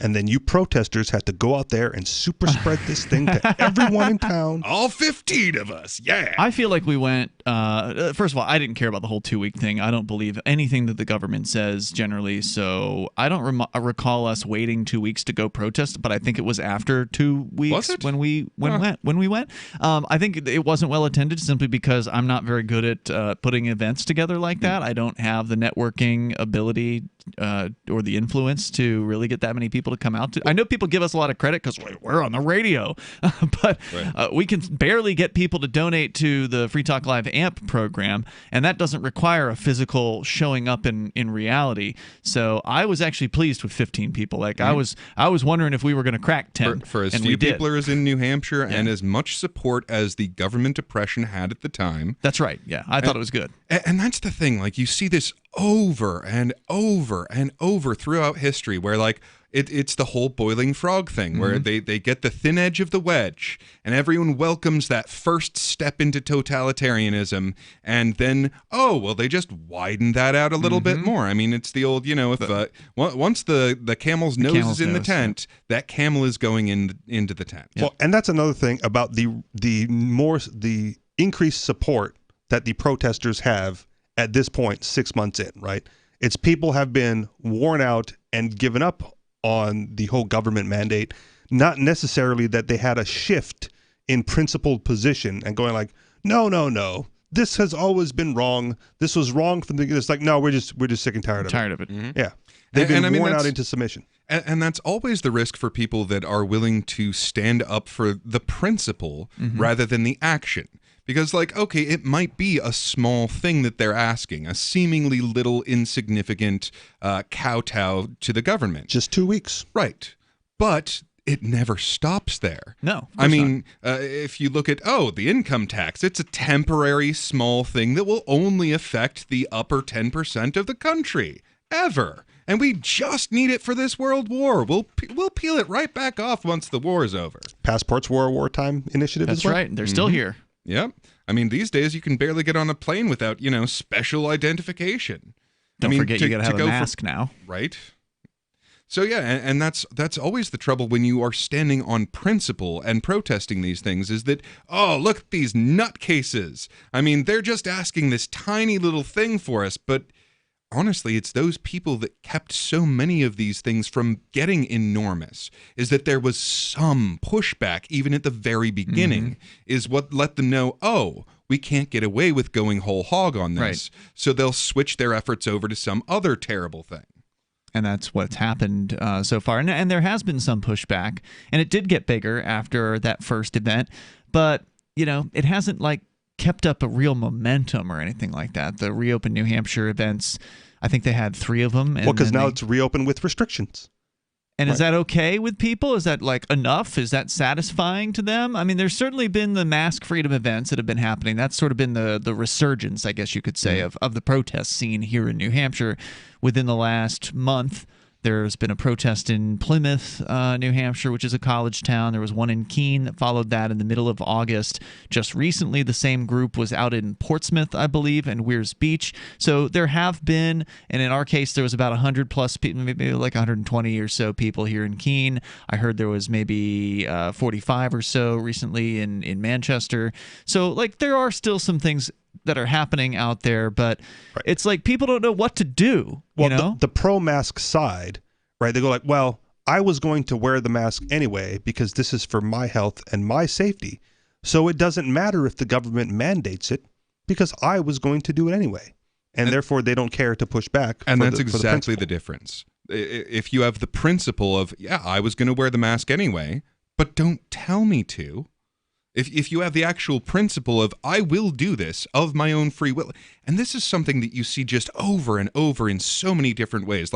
Right now there's this whole push for anti-racism, and the government needs to mandate that you stop being so racist, and the government needs to mandate this, and it's like, okay, I was planning on being anti-racist anyway. I think it's stupid, just unimaginably stupid, not to mention terribly inefficient in a just cold-blooded, cynical way. But if you mandate this, if you force me to hang out with these people, there's no virtue in it. I'm not going to appreciate those relationships as much as I would if it was by my choice. Well, now, and the same with welfare. It hasn't been mandated. I mean, it hasn't been mandated. Well, and that's the masks, thing. you mean? The racist, anti-racist thing. And that's the thing. There are a lot of people that consider it a courtesy to others to wear these masks. And, you can feel a virtue from doing that. But once the government forces you to do it, even if There's it no was a virtue. virtuous thing, they have taken the virtue from you by forcing it. In the same way that welfare takes the virtue of charity from people by mandating it. The toll-free number is 855-450-FREE like freedom. Well, whether it's mandated or not, I'm not participating in it. And if somebody doesn't like it, they should stay home, because it's not my job to keep other people safe. And my freedom doesn't end where their fear begins. I like that line. I saw that on one of the signs at the various different events. The toll-free number is 855-450-FREE like freedom. If you want to live in fear, that's your problem. You got to deal with it. Hour 3 is next. It's Free Talk Live. Remember when you first heard about Bitcoin? How long did it take you to realize this little project would soon change the world? Do you kind of wish you had gotten involved sooner? Well, now is your chance to be part of the next revolution in money. Intercoin is working to finally make crypto go mainstream. It's designed to be scalable enough to support everyday payments and even elections without the state. Bitcoin was originally supposed to be a peer-to-peer cash system, the way we would all pay one another without having to trust any third party. But instead, over time, it mostly became a store of value. That's because every 10 minutes, the Bitcoin network must put all transactions into a block, and that block can only hold so much. If crypto is to become mainstream, for everyone to use it in everyday payments, we need a new architecture, one that's as secure as Bitcoin while being far more scalable. Check out intercoin.org to find out more, and maybe pick up some of those coins for yourself.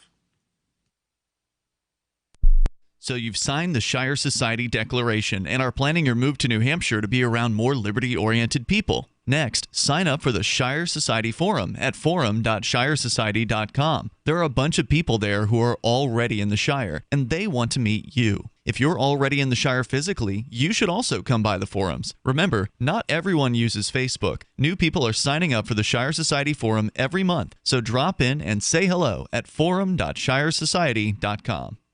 The LRN.FM social media channels have been revamped. We've eliminated Facebook and focused on other platforms like Twitter and Mastodon, the decentralized alternative to Twitter. On our accounts, you'll find posts from multiple LRN.FM show hosts together in one place. Follow us on Twitter at twitter.lrn.fm, or better yet, move to the decentralized Mastodon social media platform at toot.lrn.fm, toot.lrn.fm. I think you'll like it.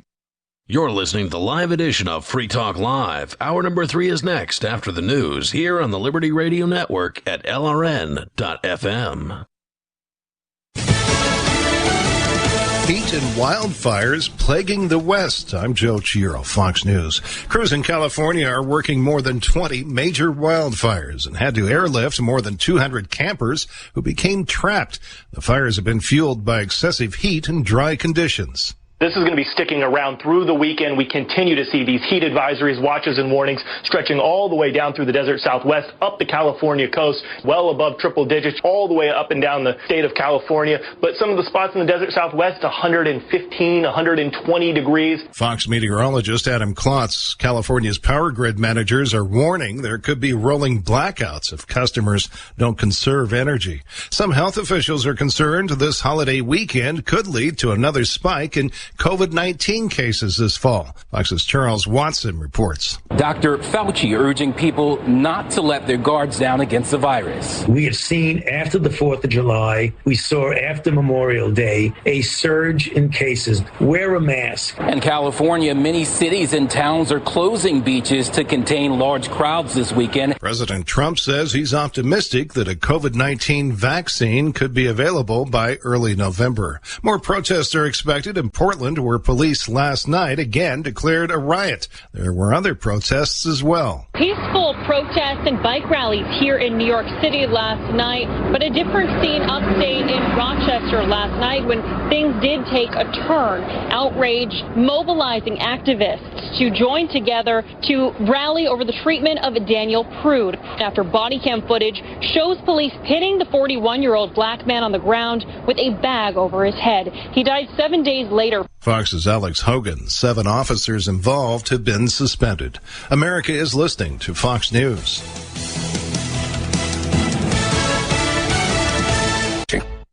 Adjusting to a new normal means we need to be smart about how we do business. Thousands of small business owners have discovered the benefits of Stamps.com and kept their businesses running while avoiding trips to the post office.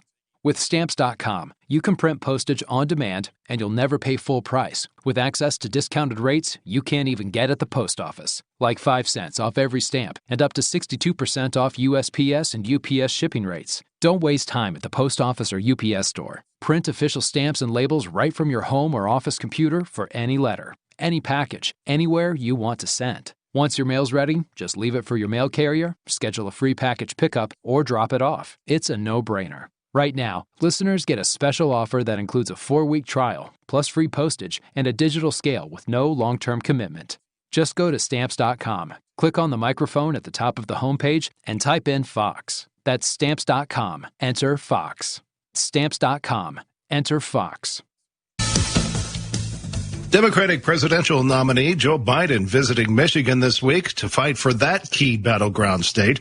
Republican Speaker of the Michigan House, Leigh Chatfield, on Fox and Friends. The Republicans here in Michigan are fired up to vote for President Trump. And it's indicative that Biden is visiting here. Democrats should be scared about Michigan.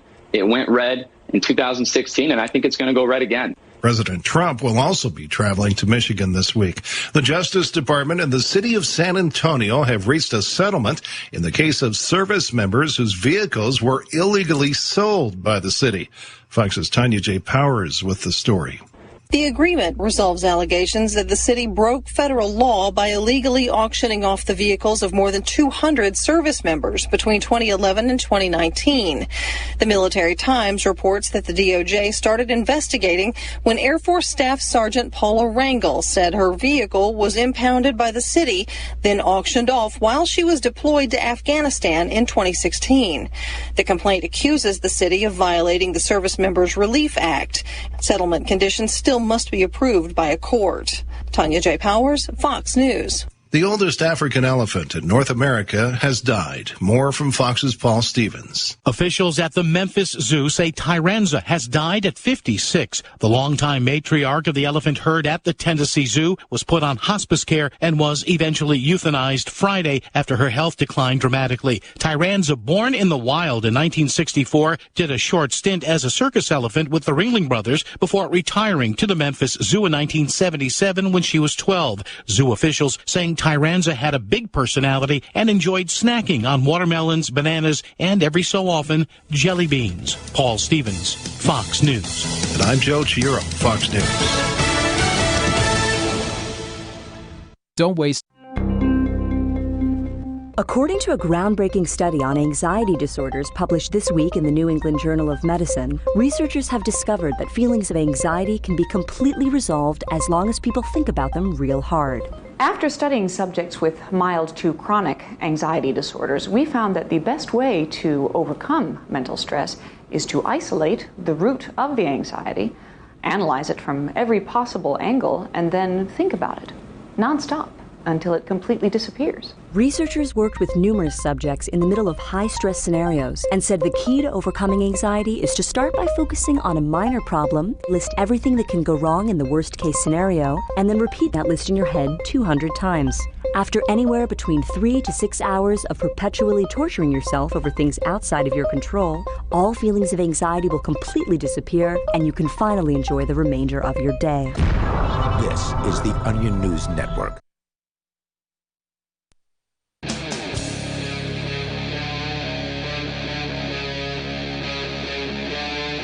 Free Talk Live. Hey, it's Free Talk Live. Your mic's on.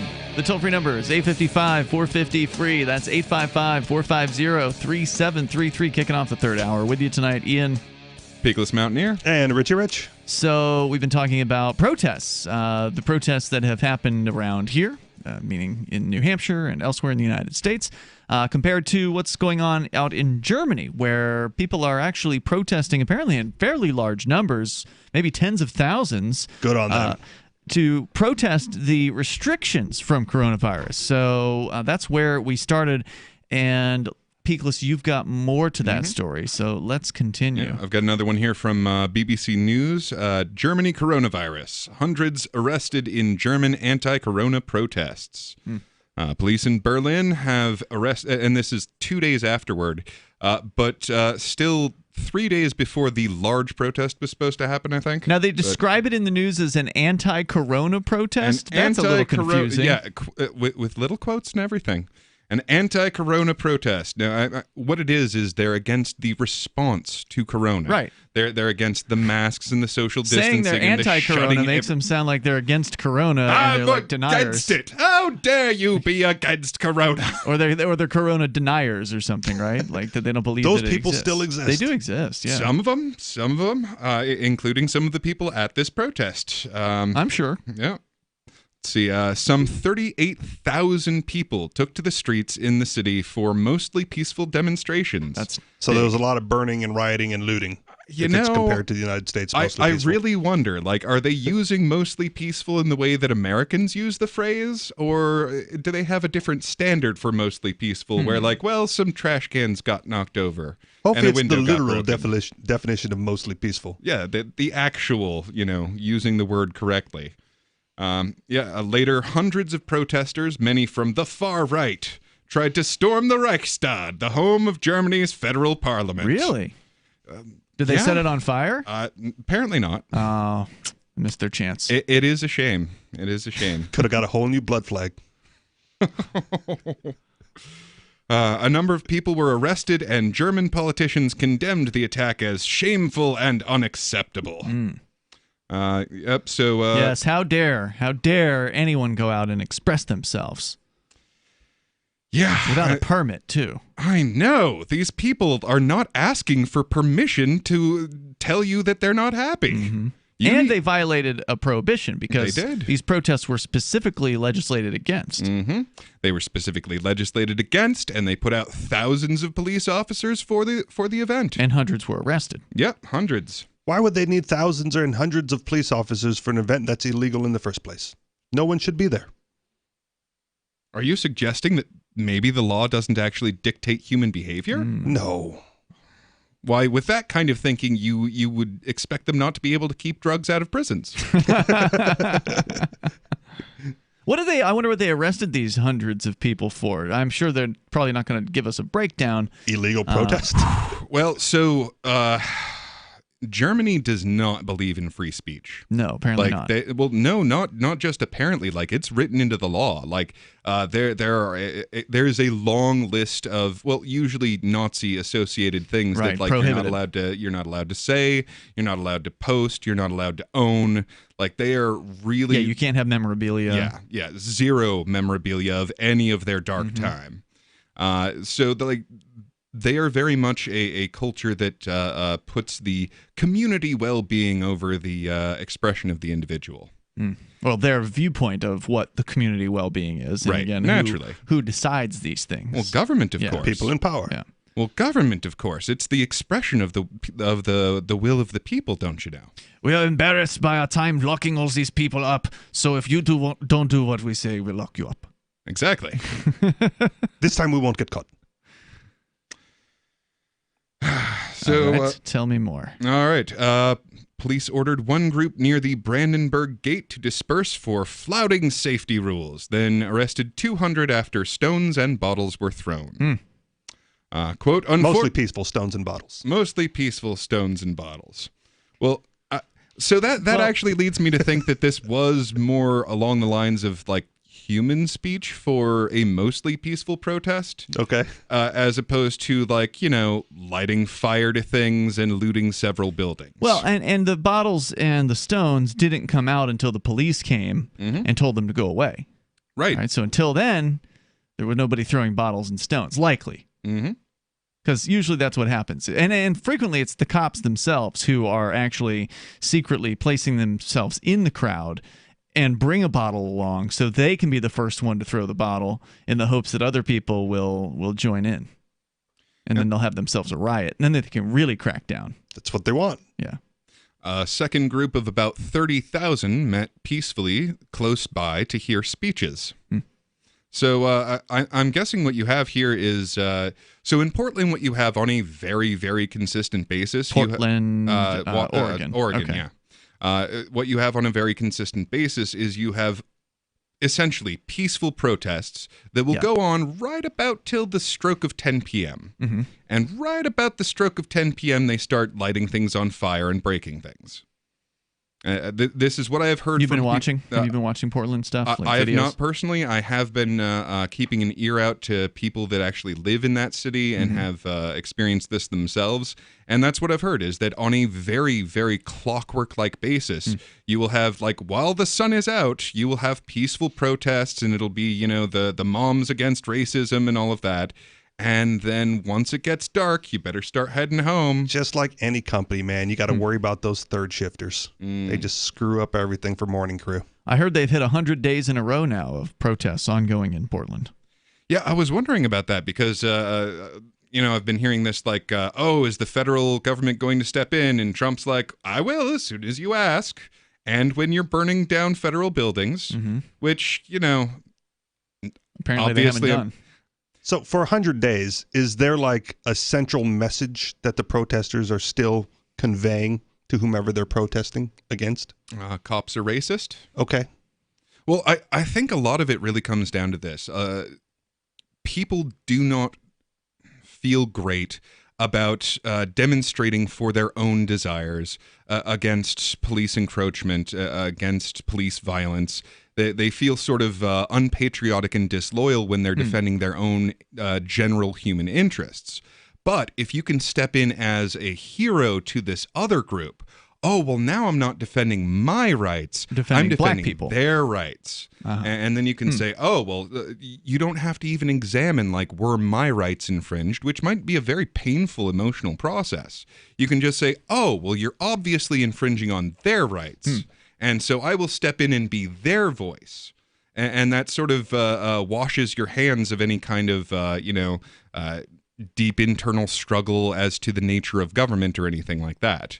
You can just go, the problem is that they're racist, and therefore I can protest them, murdering right. No, it's people. It's not that it's institutionalized violence or a monopoly on violence. It's that they're using a little too much violence over in this one area. It's disproportionate. Against people. Yeah, we need to use more violence. Demand that you kill only 10% black people. Equal violence for all people. Yeah, only 10% of the people murdered are allowed to be black. Well, and that's one of the confusing aspects of this is that, it's bad what the police have done historically to black people. And also, it's bad what they've done historically to Hispanic people and to all kinds of immigrants and to poor white people. And there's like a bunch of victims of the police and their monopoly on violence, but they're not focusing on the real problem. It's not to say that that's not a problem that they're focusing on. It is a problem, but it's not the whole problem. Hacking at the branches rather than striking at the root. And a big part of this is that you have an organization, probably well-funded, that's stepping in as the voice of the protest and saying, Black Lives Matter. Here's what we're protesting for. And it's this unimaginably confusing and ever-changing list instead of going like, no, we the protesters are, say, against qualified immunity. That'd be a nice first step. Well, that's kind of why I asked, because it doesn't seem like there's any continuity in the protest message. Well, at and this how could there very be? much reminds me of Occupy Wall Street in that way.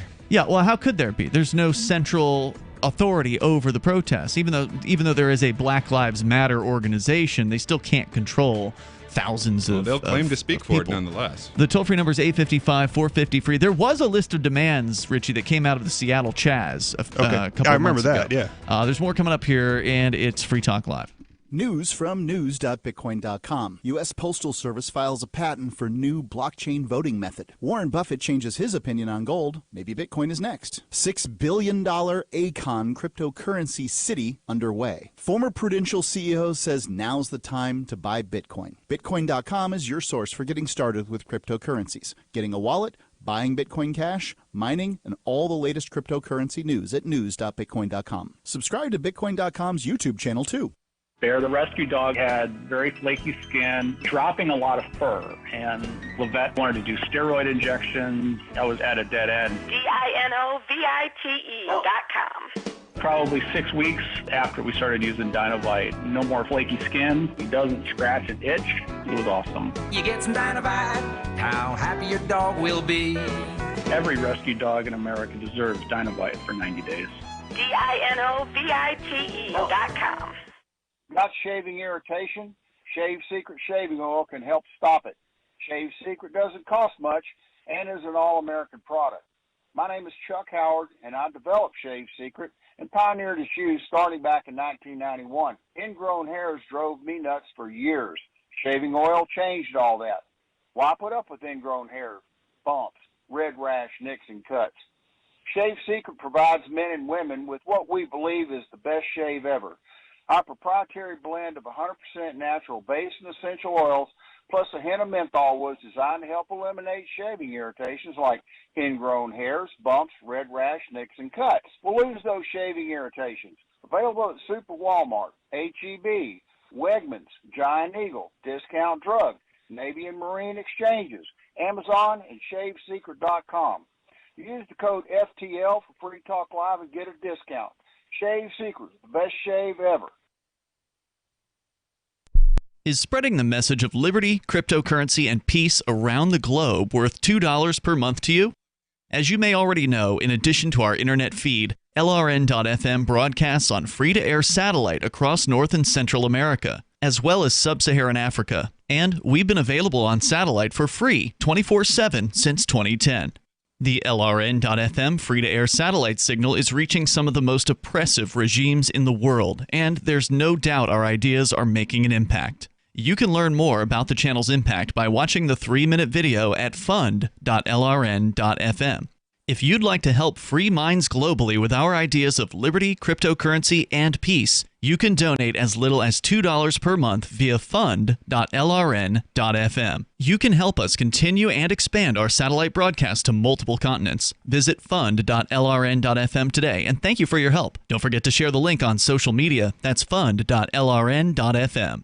There are lots of ways to listen to Free Talk Live. Our podcast has been around since podcasts began, and now the FTL feed is loaded with content besides our full show archives. Did you know that we make it easy for you to customize your podcast subscriptions? We have different feeds, one that includes only our full shows, one with just the Daily Digest, and our main feed that includes everything. You decide what you listen to. It's quick and easy to customize your feeds at feeds.freetalklive.com. That's feeds.freetalklive.com.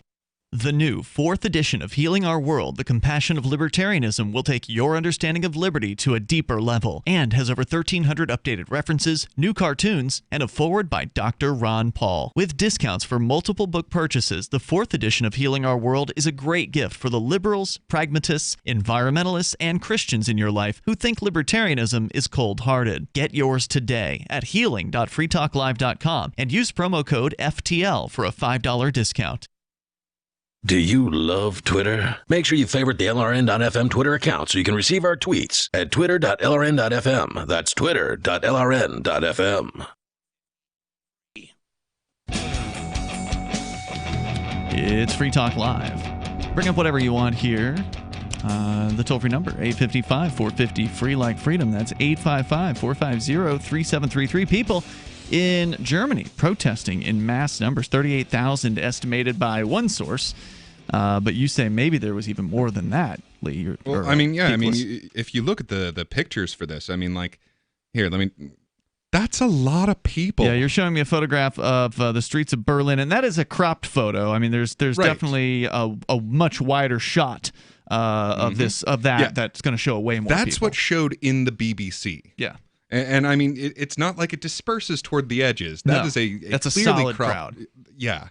So, and this is the official BBC version of the story. So, I mean, which is probably downplayed because they are obviously, being the BBC, going to be in favor of all the coronavirus restrictions. And I mean, just from reading through the article, it's like, oh, these far right extremists, and yeah. Let's see here. So thousands gathered to London's Trafalgar Square to protest against issues including coronavirus restrictions and 5G.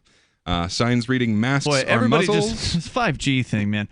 They've been blaming cell phones for so many maladies for so long with no evidence whatsoever for it. Well, okay, so there is one very, very simple problem with the whole 5G thing.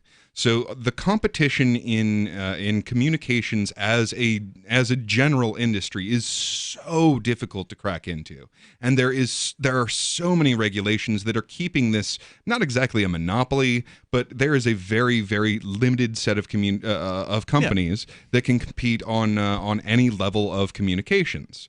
So when that particular cabal decides, here's what we're doing, you can't compete with them and say, hey, that's not safe.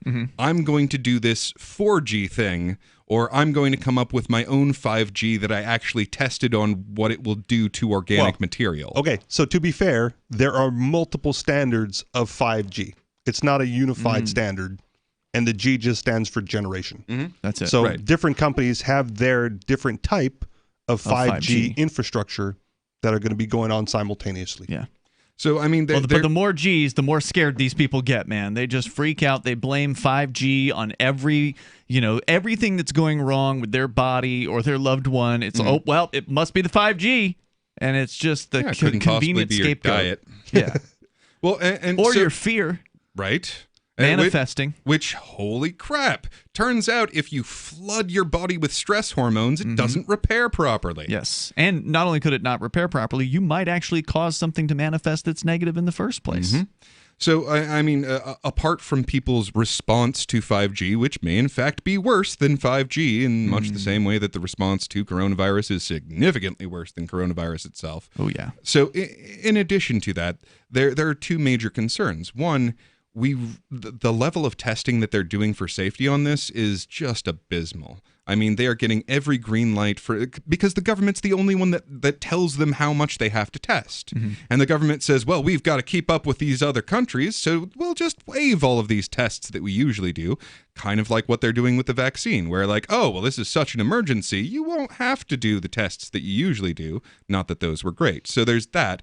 There's also the legitimate concern of the amount of being spied on that is already happening is pretty astonishing. So if you ramp that up to another generation of fast communication, there are a lot of things that are just not feasible in the technology that we have now, as far as like facial recognition and tracking and metadata analysis and all of that will be very easy to do in a higher technology environment. And that might be a reasonable objection to 5G. Right, that's something that is plausible, is possible, could be used with the technology, but the claims that 5G are affecting my health or causing the virus, right, that have no basis, no evidence, but that's where the conspiracy theorist goes, right, where you could just say like, no, there's legitimate reasons to not move to 5G. Let's focus on those because those might be more convincing to the public as opposed to the conspiracy theorist about health maladies. Well, I mean, you're already able to be you brought up tracking as a concern. I mean, you're already able to be tracked down to a relatively small area based on GPS, Wi-Fi, cell phone tower triangulation. I mean, you take the three of those factors and you boil them all down together, they can find out almost exactly where you're located. Now already. They have 20 times the amount of towers, Ian. They can really pinpoint you. Well, that's true. And also one of the concerns is that they will have, what do they have in China, that like how good of a citizen rating that you are? Yeah. I don't know what they call social credit score. Yeah, there you go. Your social credit score. That's another one of the concerns that they have is that with a higher level of transmission, that they'll be able to not only, watch your face, keep track of where you are all of the time, but also keep track of what you're doing and transmit that information more instantaneously. Whereas right now they kind of have to keep that to like only a certain amount. See, and that's another one because people get upset about the Chinese social credit score because it's the Chinese government doing it. But it's okay when we do it. But if you call it a reputation rating, libertarians love it.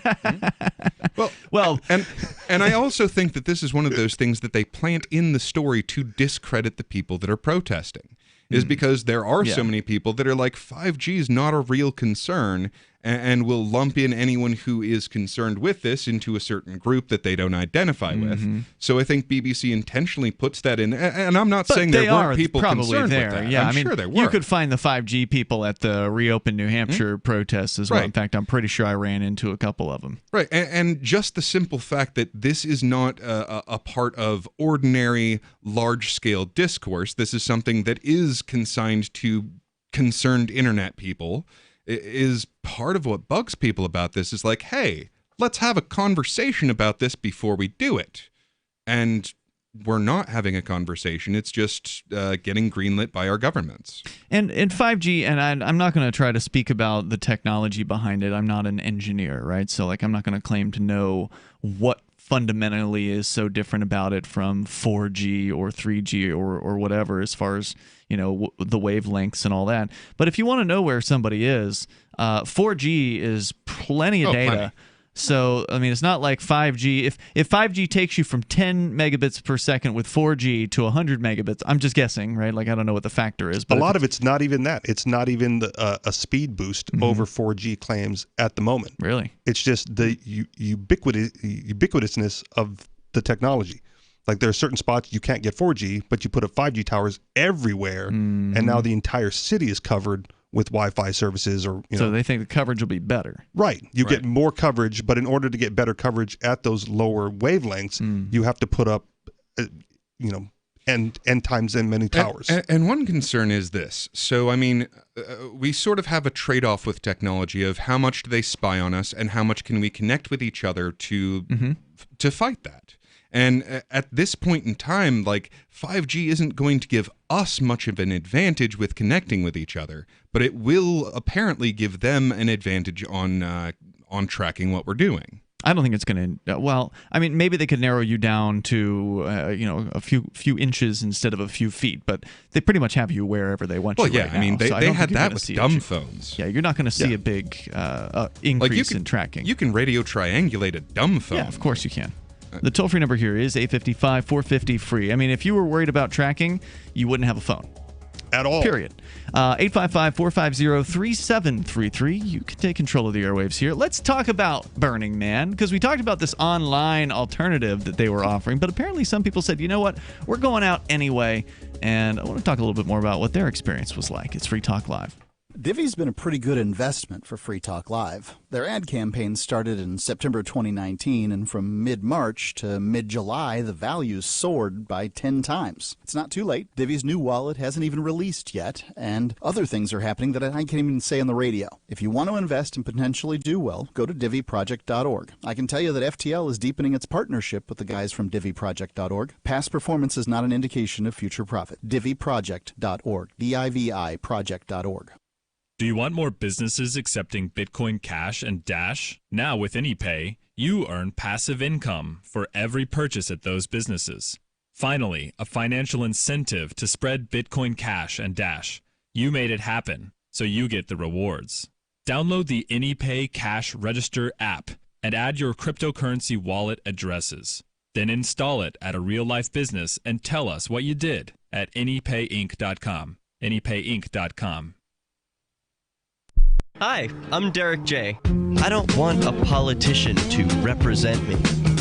To me, government is the idea that one group of people can coerce everyone to comply with an edict or face increasing punishments up to and including death. Despite perhaps the most noble of intentions, the best government services are a far cry from what could be provided for by voluntary interactions. Besides, the people who call themselves the government wage wars and put peaceful people in jail for crimes involving no victims. If Starbucks used some of its money to drop bombs, I wouldn't shop there. So why would I support the American empire? The empire does not require my consent. Derek J's Victimless Crime Spree. Watch it for free and order the Director's Cut DVD at victimlesscrimespree.com. That's victimlesscrimespree.com. Cell 411 is a free app for Android and iOS that replaces government-controlled 911. Cell 411 allows you to preset a group of friends or private organizations to show up at any emergency. Cell 411 is a nightmare for the state because it proves their so-called services aren't needed. Cell 411 has had thousands of installs, and of course it's covered by the BIPCOT no government license. Cell 411 because your friends won't shoot you when you're in trouble. Without the government, who would build the emergency services? You and Cell 411. Get it today at getcell411.com. What if you want to hear the latest episode of Free Talk Live, but all you have is your phone, you forgot to download our archive, and you have no data connection? you can call our Listen line at 641-793-0191. That's a long-distance number, so you may incur charges. If not, listen as long as you want. 641-793-0191. The Free Talk Live Listen line, 641-793-0191. On Free Talk Live, we're bringing people to the ideas of liberty every day. From wrestling superstars like Glenn Jacobs. You guys really are having an impact, I believe. Like I said, a lot of where I am now is due to listening to Free Talk Live. You changed my mind on some very important issues years ago. To random people tuning in on the radio. I was kind of stuck in the left-right paradigm. I heard your show by chance on a Saturday night. From there, I went on, joined the Free State Project, and become an amplifier. So, I mean, that's really the reason why I amp is because I know that if it wasn't for you guys being on as many stations as you are, I never would have found the ideas of liberty. Your amp will directly change more lives by getting Free Talk Live in front of people looking for talk radio online and on the air. When you amp Free Talk Live, you get perks like access to the AMP-only Facebook group and AMP podcast. Visit amp.freetalklive.com. You can put the Liberty Radio Network on the air in your area. Visit broadcast.lrn.fm to learn how. Broadcast.lrn.fm.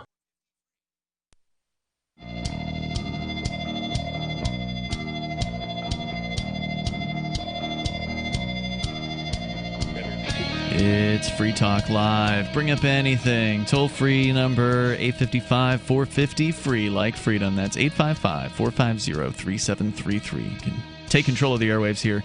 Bring up whatever's on your mind. With you in the studio tonight, by the way, it's Ian. Peakless Mountaineer. And Richie Rich. Want to also invite you to our satellite fundraiser page over at fund.lrn.fm, fund.lrn.fm, doing a matching contribution because I want to try to keep the satellite channels on the air, but in order to do that, I would like other people to care about it because we've only had up until this point, up until earlier this week when I first started deciding to re-promote this, there were only about 15% of our satellite costs were covered by our satellite funding Patreon, and our contract renewal, it's a 3-year renewal, is coming up in 2021. So now's the time to start thinking about, should we continue or should we not?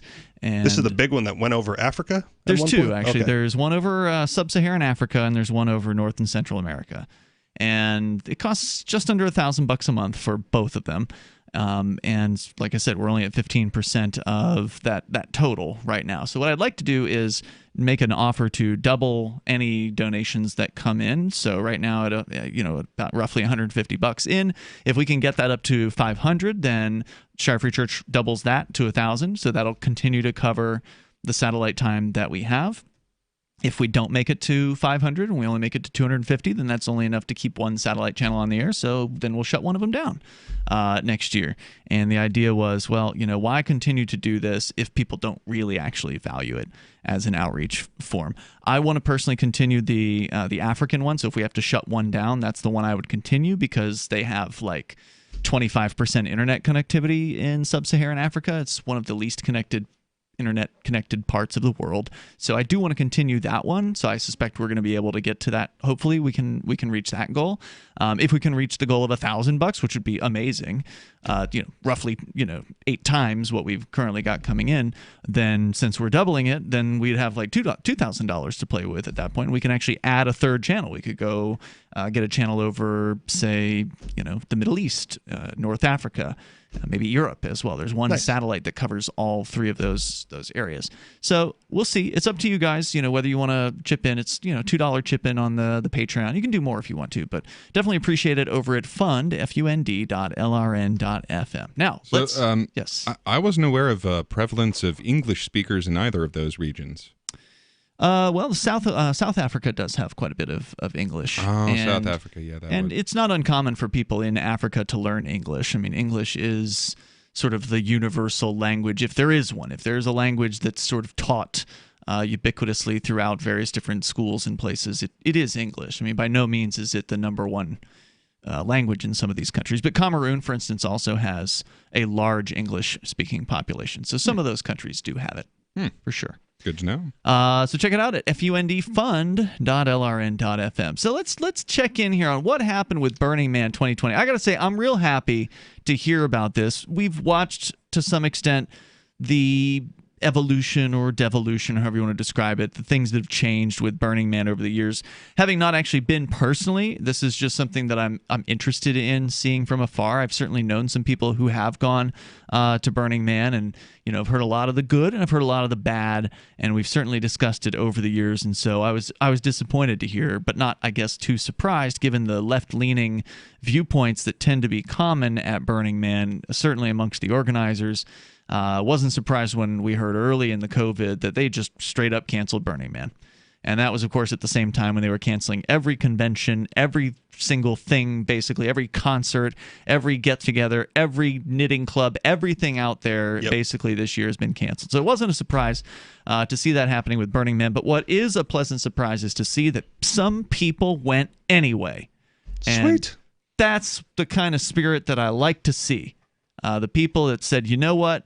We're going to go out there, do our own Burning Man, and we're going to have a good time. Or as Summer's calling it, the unburning man or the not Burning Man. But I like the unburnt man. But ultimately, and apparently they did have a man that they built, but they aren't allowed to burn it by whatever Bureau of Land Management Burn rules. it anyway. I think they should burn it anyway. They're not allowed to be there. They may as well burn the man, what with it being Burning Man. Technically, they're, according to one of the articles I read about this, they're not disallowed from being there. Essentially, the Bureau of Land Management, I keep wanting to say BLM, but that just causes confusion. The Bureau of Land Management, they know they're there, and they put out some sort of statement like, well, as long as everyone's social distancing, it's okay. And so they're leaving, the Bureau of Land Management is leaving them alone. Sure, we'll social distance while we set the man on fire. An effigy made of tiki torches greets a group of burners, this, by the way, from the Reno Gazette-Journal, wandering around in the darkness Saturday night on the Black Rock Desert Playa. Is this your first Burning Man? One burner asks. It's my first not Burning Man, the other responds. It was the first not Burning Man for everyone as burners gathered on the playa for the first year that Burning Man has ever been outright canceled since it began in 1986. Quote, on my bucket list, I've wanted to come to the playa without Burning Man, said Randall Bollig, who flew from Atlanta for the experience. Quote, I figure there's no Burning Man, so I thought I'd see the playa and also see who the hell else shows up out here. That's a weird thing to be on a bucket list, because you could pretty much check that off any part of the year except for Burning Man. Burning Man Project canceled the formal event due to concerns over the spread of COVID-19, and no gatherings greater than 50 are currently permitted under a state mandate, which means this was civil disobedience as well, because they estimated that there were... and some say maybe as many as several thousand people, because an article I saw earlier called it like hundreds. Well, so I gotta say, I am so pleased to see a little bit of civil disobedience from the. I mean, there's a lot of artistic people that go to these things. A lot of artists, a lot of performances, incredible. And artists and performers are just screwed.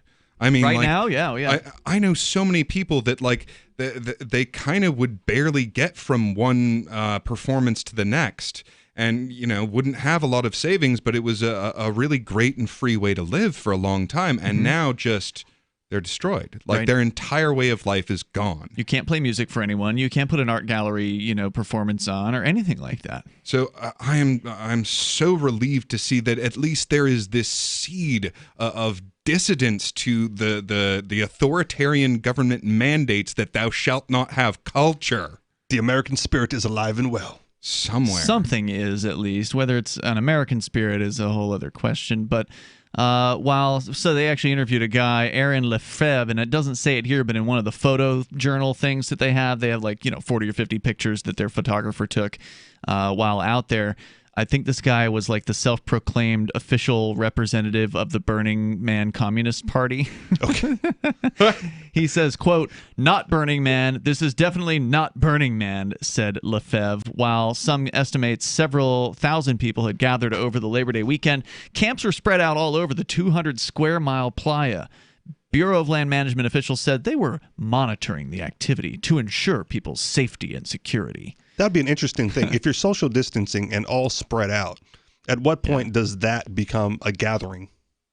I don't know. Right. Good Like question. if you're an individual camper out there on the playa. Yeah, where does the 50 people number come into play? Yeah, right. Is it within a certain square mile radius or, I don't know. or whatever? Well, it turns out grouping things is actually a psychological manifestation. Indeed. Quote, imagine Burning Man for introverts. Everyone's 200 feet away from each other and just having a chill time, said another. Burners surmised that not Black Rock City may be a sign of burns to come, burns where dogs and dirt bikes are welcome, and there are a lot fewer rules, for better or worse. Quote, officially, Burning Man or not, we make our home here, said Daniel Gomes, who was all smiles after flying in from Miami, arriving on site at 4 a.m. Saturday with his friends. He already had the time off, so he figured why not make time to watch some desert sunrises and sunsets. On Friday night, the moon had a copper glow as it rose over the mountains. At Not Burning Man, there are a lot of things that are not. Traffic, fire, porta potties, lights, speed limits, street signs, and trash fences. There are a lot of other things, however, that are. The freedom to go on and off the playa at your leisure, space to camp wherever you want, and stars, lots and lots of stars at night. One of the old-timers said, quote, it feels like the old days. Very cool. Of this year's gathering. The toll-free number here is 855-450-FREE. Like freedom, you can take control of the airwaves. This is Free Talk Live. Do you feel like many of us? All the distractions in the world taking our minds and focus off what really needs to get done day to day? Well, Janess has a dietary supplement called Mind to help with mental distraction, and it supports memory function. Go to gcnlife.com now to check it out. You're only at your best when your mind is at its best. Go to gcnlife.com or call toll-free 844-443-6637. That's gcnlife.com or 844-443-6637. When you have a pain in the neck, a real pain in the neck, back, shoulder, or legs, you now have two convenient choices to get fast relief without taking another pill. Because now, Sunny Bay heating wraps and pillows are available at both Amazon and Walmart. Yes, see Sunny Bay's 4.5 to 5-star customer reviews on Amazon.com or Walmart.com. Our made in the USA microwavable heat wraps, heatable neck pillows, and extra large body wraps are designed better for perfect support where and when you need it. Even while driving, Sunny Bay wraps will not burn and stay balanced to provide soothing hot or cold therapy to help treat temporary or chronic pain. And the best part? Sunny Bay quality products start at under $20. Join thousands of happy customers and see why Sunny Bay products have a lifetime 100% positive rating on both Amazon and Etsy. It's easy. Click Amazon or Walmart and search today for Sunny Bay. With a MECTEC carbine conversion unit, you can turn an XD family Glock or 1911 handgun into a carbine rifle in seconds and have it shipped right to your door, no FFL required. Now, MECTEC is excited to announce our pistol carbine conversion unit. More compact with a 12-inch barrel and an arm brace, proving once again that MECTEC is the world's most versatile handgun accessory. For a limited time, go to handgunconversions.com. That's handgunconversions.com and use coupon code RADIO to receive $35 off any carbine purchase.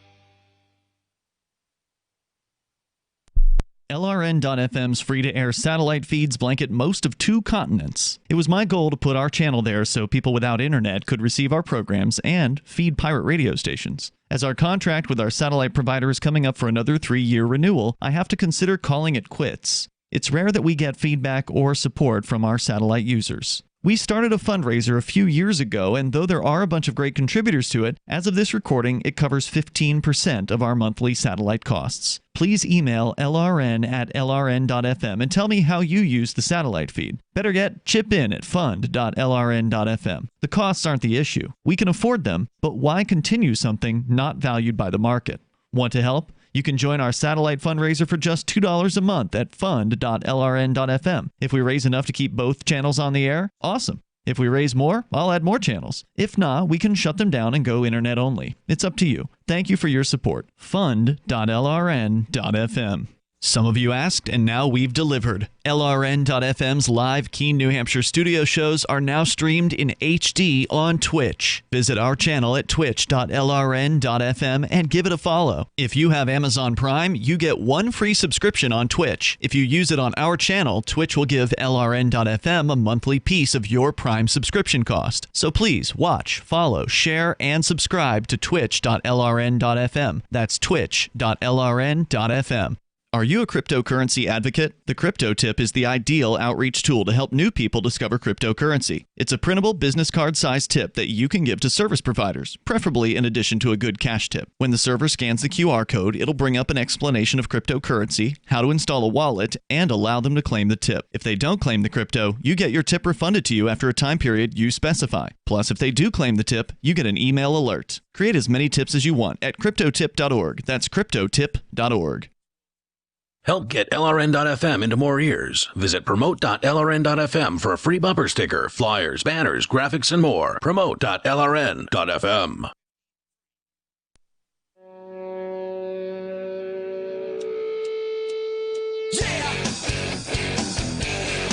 Free Talk Live. You can dial toll-free to join us here. The number, 855-450-FREE like freedom. That's 855-450-3733. We're talking about the Black Rock Desert, where apparently this weekend and for the last several days there have been people present for what is not officially Burning Man, but is basically Burning Man. What has traditionally been Burning Man around this time of year. Correct. In the same place at around the same time, the weekend of Labor Day. That's when Burning Man happens. But this year it was canceled.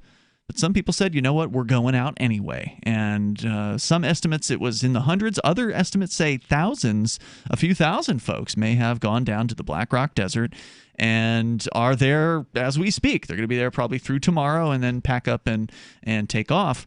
But the good news is, well, first of all, that they are violating the governor's orders there, apparently, by gathering in a group of larger than 50, although we were discussing what does it mean to be in a group. Well, because they said the article said the camps are so spread out that you're pretty much off on your own. I go, well, you're not really in the group. Yeah, what does it mean to be in a group? Now, there are some tents that are closer together. But well, that's a group then.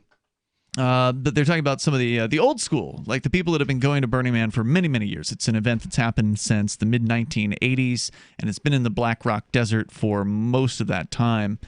There's a woman from the Bay Area, Cindy Connors, says it feels like the old days. A story, by the way, from the Reno Gazette-Journal. When Connors came to Burning Man nearly 15 years ago, about 40,000 people came to the playa. I've heard the event can get as high as 70 to 80,000 these days, but not anymore. These days, they say the event attracts twice that, many of the attendees paying more than $500 per person just to get into the event. So it is a high ticket price to get into this thing because there's a huge demand for this event. Well, this year, there's no cost. I mean, this is the equivalent of Fork Fest for Burning Man, where some people said that Fork Fest last year, it felt like the old Porcupine Freedom Festivals used to feel. And now you got people saying that this new not Burning Man that's happening this year feels like the old Burning Man's, and it's way more affordable. I'm really glad that these people are just refusing to let the government strip them of their identity. Absolutely. Because, I mean, that's really what this comes down to, is like, we have a tradition.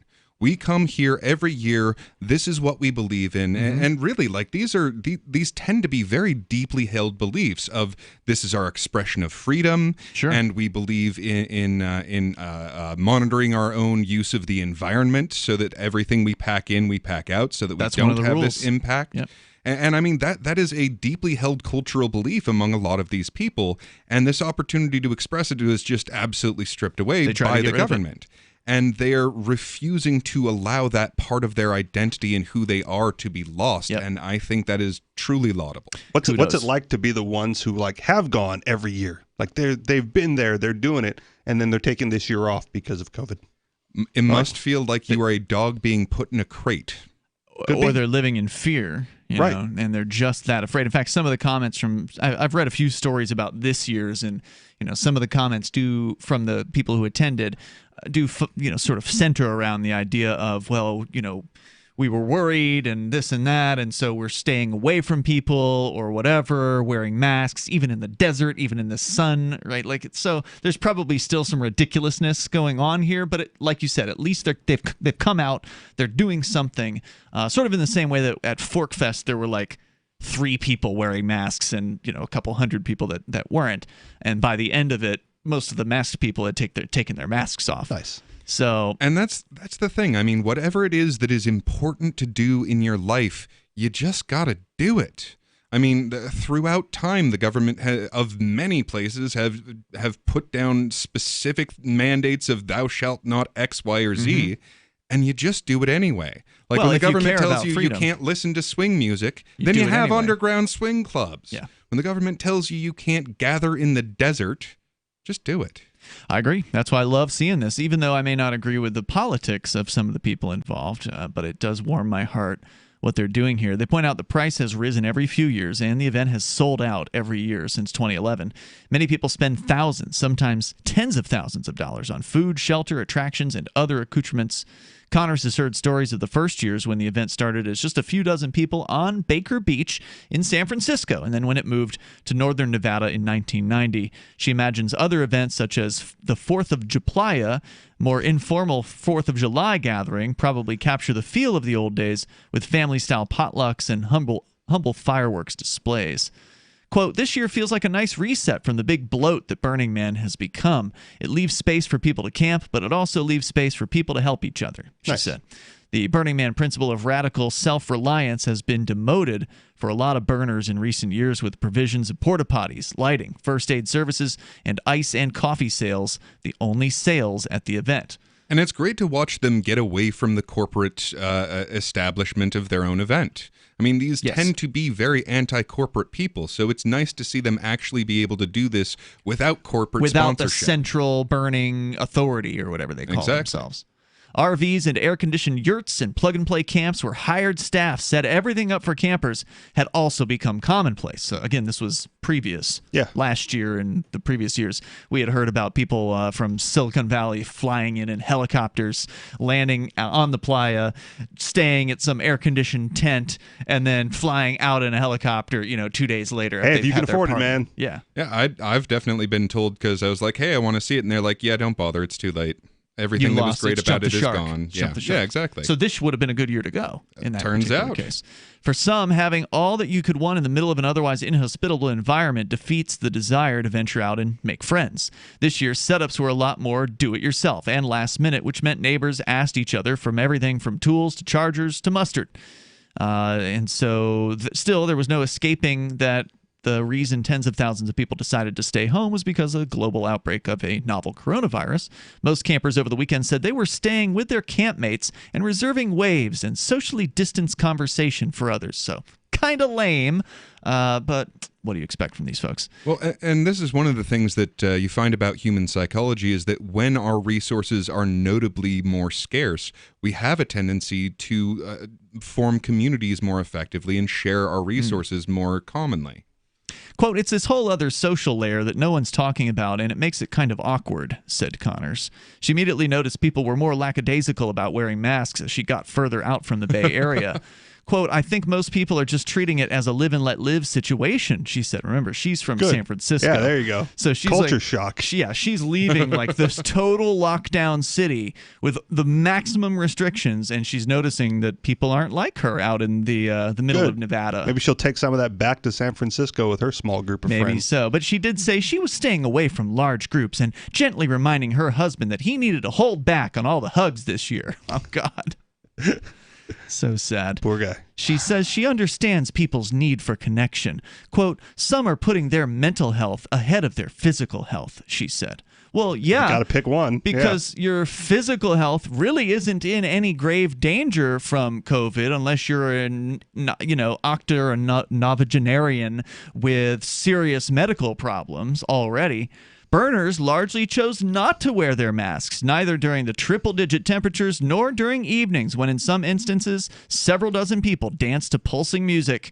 Said Connors, quote, the predominant attitude seems to be we're outside, who cares? Which, and then she trailed off, shrugging her shoulders.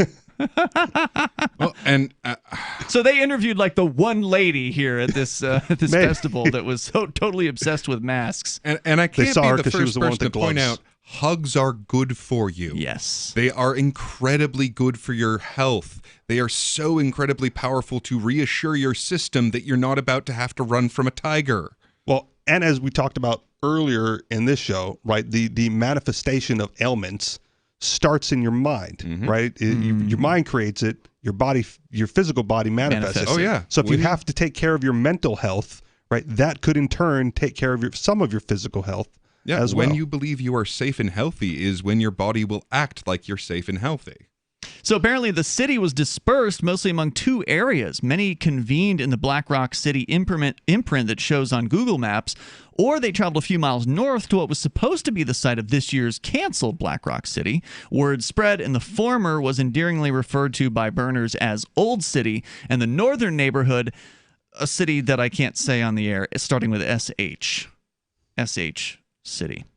So there's a little. It sounds like there was a little rivalry between the two different encampments this year at Burning Man. So again, decentralized. Yeah. They didn't know which. There wasn't this central authority to say Burning Man is here, and so Burning Man was in two places. You mean we might have to actually make our own decisions about where we're going to be? I'll pick where the man was as the actual place of Burning Man. I'll pick where there aren't masks. There is a little bit more to the story. I'll share it on our social media. You can go to telegram.freetalklive.com, twitter.freetalklive.com, or toot.freetalklive.com. You can follow any one of those. It's all the same content, so you can see the rest of the story here about Burning Man. So kudos to them for showing up. Yeah, keep hugging in the desert, guys. Good job. As we did in the Northern White Mountains at ForkFest. You can go to forkfest.party to learn more about that happening in 2021. We'll see you tomorrow. Remember when you first heard about Bitcoin? How long did it take you to realize this little project would soon change the world? Do you kind of wish you had got involved sooner? Well, now is your chance to be a part of the next revolution in money. Intercoin is working to finally make crypto go mainstream. It's designed to be scalable enough to support everyday payments and even elections without the state. Bitcoin was originally supposed to be a peer-to-peer cash system, the way we would all pay one another without having to trust any third party. But instead, over time, it mostly became a store of value. That's because every 10 minutes, the Bitcoin network must put all transactions into a block, and that block can only hold so much. If crypto is to become mainstream for people to use it for everyday payments, we need a new architecture, one that is as secure as Bitcoin while being far more scalable. Check out intercoin.org to find out more and maybe pick up some of those coins for yourself.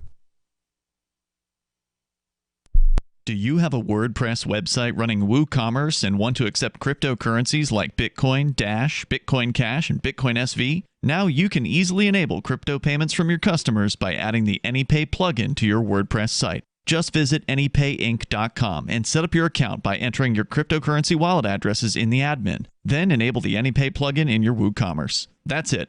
Now your website takes crypto like Bitcoin thanks to anypayinc.com. anypayinc.com. So you've heard all 3 hours of the latest episode of Free Talk Live, and you're still hungry for liberty-oriented audio content? Did you know that we have another 24/7 audio stream at LRN.FM? The Liberty Radio Network airs the latest episodes of some of the best liberty-oriented podcasts on the internet around the clock. In addition to recorded content, you'll also hear live shows like Free Talk Live, originating from our Keene, New Hampshire studio. So listen anytime at LRN.FM. That's LRN.FM. This is the Liberty Radio Network, broadcasting the latest liberty-oriented audio content 24 hours a day at LRN.FM.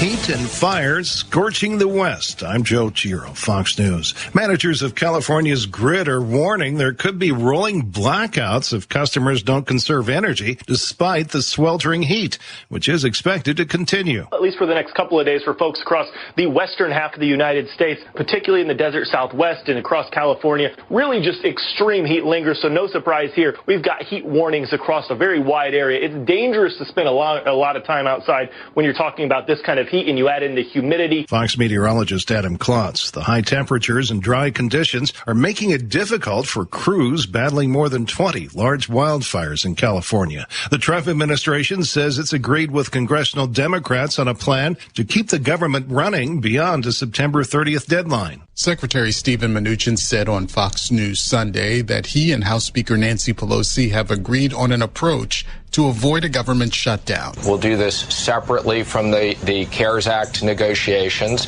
We're having the appropriations staff, the four corners, meet and go through some specific details on it. Mnuchin says a timeline for the continuing resolution has not been set, but he anticipates the initial agreement will keep government open through December. Fox's Gernal Scott. Israeli Prime Minister Benjamin Netanyahu has announced overnight curfews on some 40 cities and towns hit hard by the coronavirus. There's been unrest as protesters demand his resignation over his handling of the pandemic and corruption charges. Top-seeded Novak Djokovic disqualified from his fourth-round match at the U.S. Open after he accidentally hit a line judge in the neck with a tennis ball. It was a disappointing end to Djokovic's bid for an 18th Grand Slam title. America is listening to Fox News. For over 20 years, millions of customers have trusted Blinds.com to update their homes. Because Blinds.com makes it easy to get custom blinds that'll give your windows a high-end look without the high-end price. Whether you like to DIY, need design help, or prefer measure and install services, they do it all with easy online ordering and free shipping right to your door. If you're unsure, know that Blinds.com has over 30,000 5-star customer reviews, and they guarantee the perfect fit for your windows, whether you do it yourself or have them measure and install everything for you. Right now, shop Blinds.com's Labor Day Savings Event right from home with easy online ordering and free shipping right to your door. You'll save up to 40% on everything through September 8th. Interior blinds, shades, shutters, even outdoor shades. Plus, pay over 24 months at 0% APR on qualifying purchases with PayPal Credit Easy payments through 9/17/2020. As of March 1st, 2020, new PayPal credit accounts have a variable purchase APR of 25.49% that will vary with the market based on the prime rate. Minimum interest charge is $2, subject to credit approval. Visit Blinds.com/PayPal. Other rules and restrictions may apply. North Korea is apparently waiting until after the November elections to resume negotiations of its nuclear program with the U.S. The South Korean ambassador to the U.S. says he has a hunch North Korea is holding out until after the election. For now, Pyongyang has also closed the door to negotiations with Seoul. The U.S. and North Korea have been in a stalemate since the Hanoi summit last year failed to produce an agreement. President Trump has said if he's reelected, he would make deals with the nation. Democratic presidential nominee Joe Biden has said he favors partnering with Asian nations to further isolate North Korea. Rachel Sutherland, Fox News. Airlines have been one of the many industries hit hard by the pandemic. Association of Flight Attendants International President Sarah Nelson talked about its impact on Fox and Friends. Revenue is down 75%. And that's really where we are and where we're expected to be actually through the end of the year.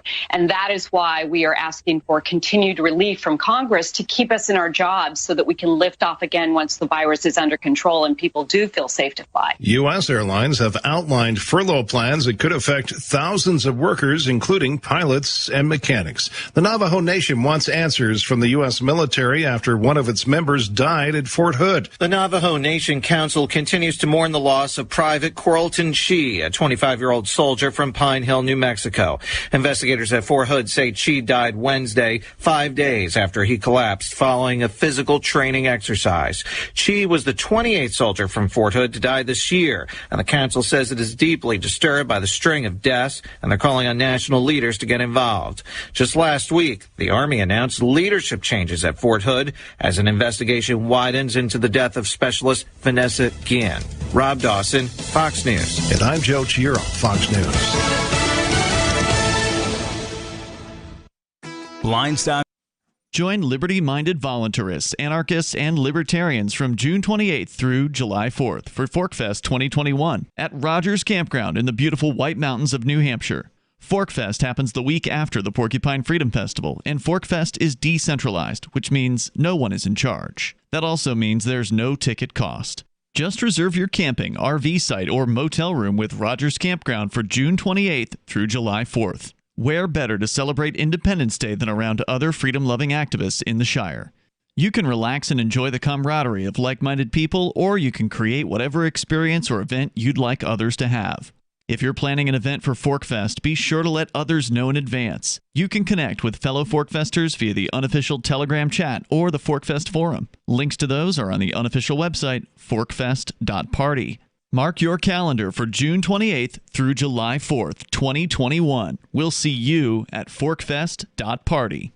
The LRN.FM social media channels have been revamped. We've eliminated Facebook and focused on other platforms like Twitter and Mastodon, the decentralized alternative to Twitter. On our accounts, you'll find posts from multiple LRN.FM show hosts together in one place. Follow us on Twitter at twitter.lrn.fm, or better yet, move to the decentralized Mastodon social media platform at toot.lrn.fm, toot.lrn.fm.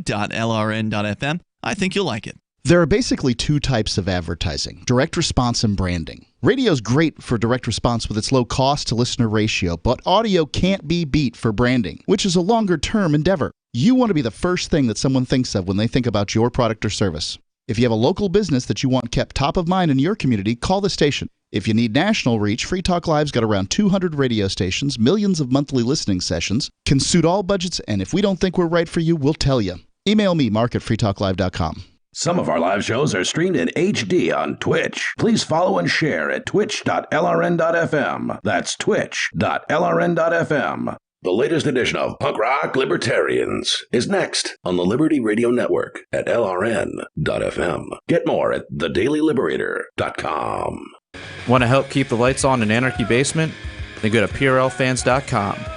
There you can find links to Patreon, PayPal, our Bitcoin info, and other ways to help support the podcast. Now, enjoy the show.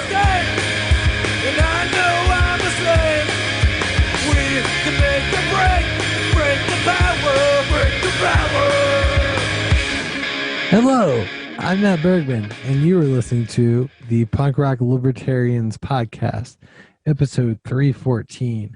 I'm here tonight with none other than my homeboy, Jared Schneiderman. What up, dude? And my nigga James Babs. What? What? What? What? And Ginger Christensen. Hi. Yeah. So thanks for coming on tonight, guys. Like you guys rock. I'm having a blast. And like right off the bat, I'm gonna say I'm fucked up. And then we couldn't tell, dude. Okay, so we're gonna talk about like Professionalism. yeah. Okay, we're gonna talk about CDC evictions. Yeah. Tell us about it, Ginger. I'll tell you about it. So apparently they're doing a thing with the CDC. And I think Trump has a hand in this, but they got the CDC to work around to make it so landlords can't do evictions, and I think that's till December. And that's, in some way, that's kind of great for people that are definitely facing that, because that other stimulus didn't happen and we've all been forced into lockdown. But the problem with it is that the landlords have no way of recouping their losses. So for something like a very large company, like out of country and out of state investors that are buying up properties all over the place, that doesn't hurt them so much. It hurts a bit. But for small landlords that are just paying a mortgage and renting out, to also purchase a place or to improve their status in life, they're going to end up losing that to the bank. And that's just the thing, is that the bank then will be able to pick up all of these properties because people have lost their mortgage, they've defaulted on the payment. And so what we really have is a really big redistribution of wealth again. Exactly. Well, that's the thing. People think that when people think of like landlords, they think of this fat cat rich guy that's sitting on 100 different properties, and that guy does exist, but this isn't going to hurt that guy. That guy's going to be like, well, that sucks. Who it's going to hurt is the just the regular person that happens to rent out an old house, and it's going to hurt the people that are living in that house currently, because if the bank comes and takes that house away, where the fuck are those people going to live? So now, like you said, hold on, let me finish, Matt. Okay, but I'm just saying, like, the important thing is, like, any cost that the government puts on landlords is ultimately going to be passed on renters, right? Exactly. Who else is going to pay for that? That's where everything comes from. And if it's the harder it is to rent, the higher rents get, and then people complain about like, oh, I can't afford my rent. Oh, I can't, and then they're going to blame some kind of gentrification or something for high rents. No. Yeah. You know? Yeah, and you're just going to make these large fat cat companies that you're so worried about. Those are the ones who are going to gobble up all these properties that just go delinquent. Oh, and it'll be a big win for the banks, right? It's like, yeah, of course. Like, well, remember there's a whole social movement about like when this like months ago started about like don't pay your rent, you know, solidarity for renters and stick it to the landlord, and we're not, you know, rent strike 2020, right? You all saw that stuff, right? Yeah. Yeah, totally. And I thought that was pretty funny. I'm like, yeah, that'll be great. Like, it'll be really, you know, if you're successful, your bank will be the one you know, the landlord's bank will be the one evicting you instead of the landlord. Good job, you know. Exactly. Because it's like he'll get repossessed. You know, it'll be sold. They're still getting evicted, right? But at least you put a landlord out of business. Way to go, you know. Like, yeah. But these are the people that say rent is theft. So to them, I guess this is just fair. Yeah, some of them for sure, yeah. These are the people that want more taxes, but rent is theft. I mean, how does that work? They don't really explain it beyond the slogan. So yeah, I think they don't really have the comprehension beyond the slogan, because when you break it down mathematically, here's what happens. The same people running the Fed right now are the people that stand to benefit from this the most, because they are the banks. The banks, the consortium of banks that run the Federal Reserve, that get to decide how to print our money, right? So we have them, and these consortium of banks also own most all of the mortgages in the whole country. And so when you do this, they can just simply take it back from your landlord. And that means they just got billions. They just got billions in free properties. And like you were saying, people will blame gentrification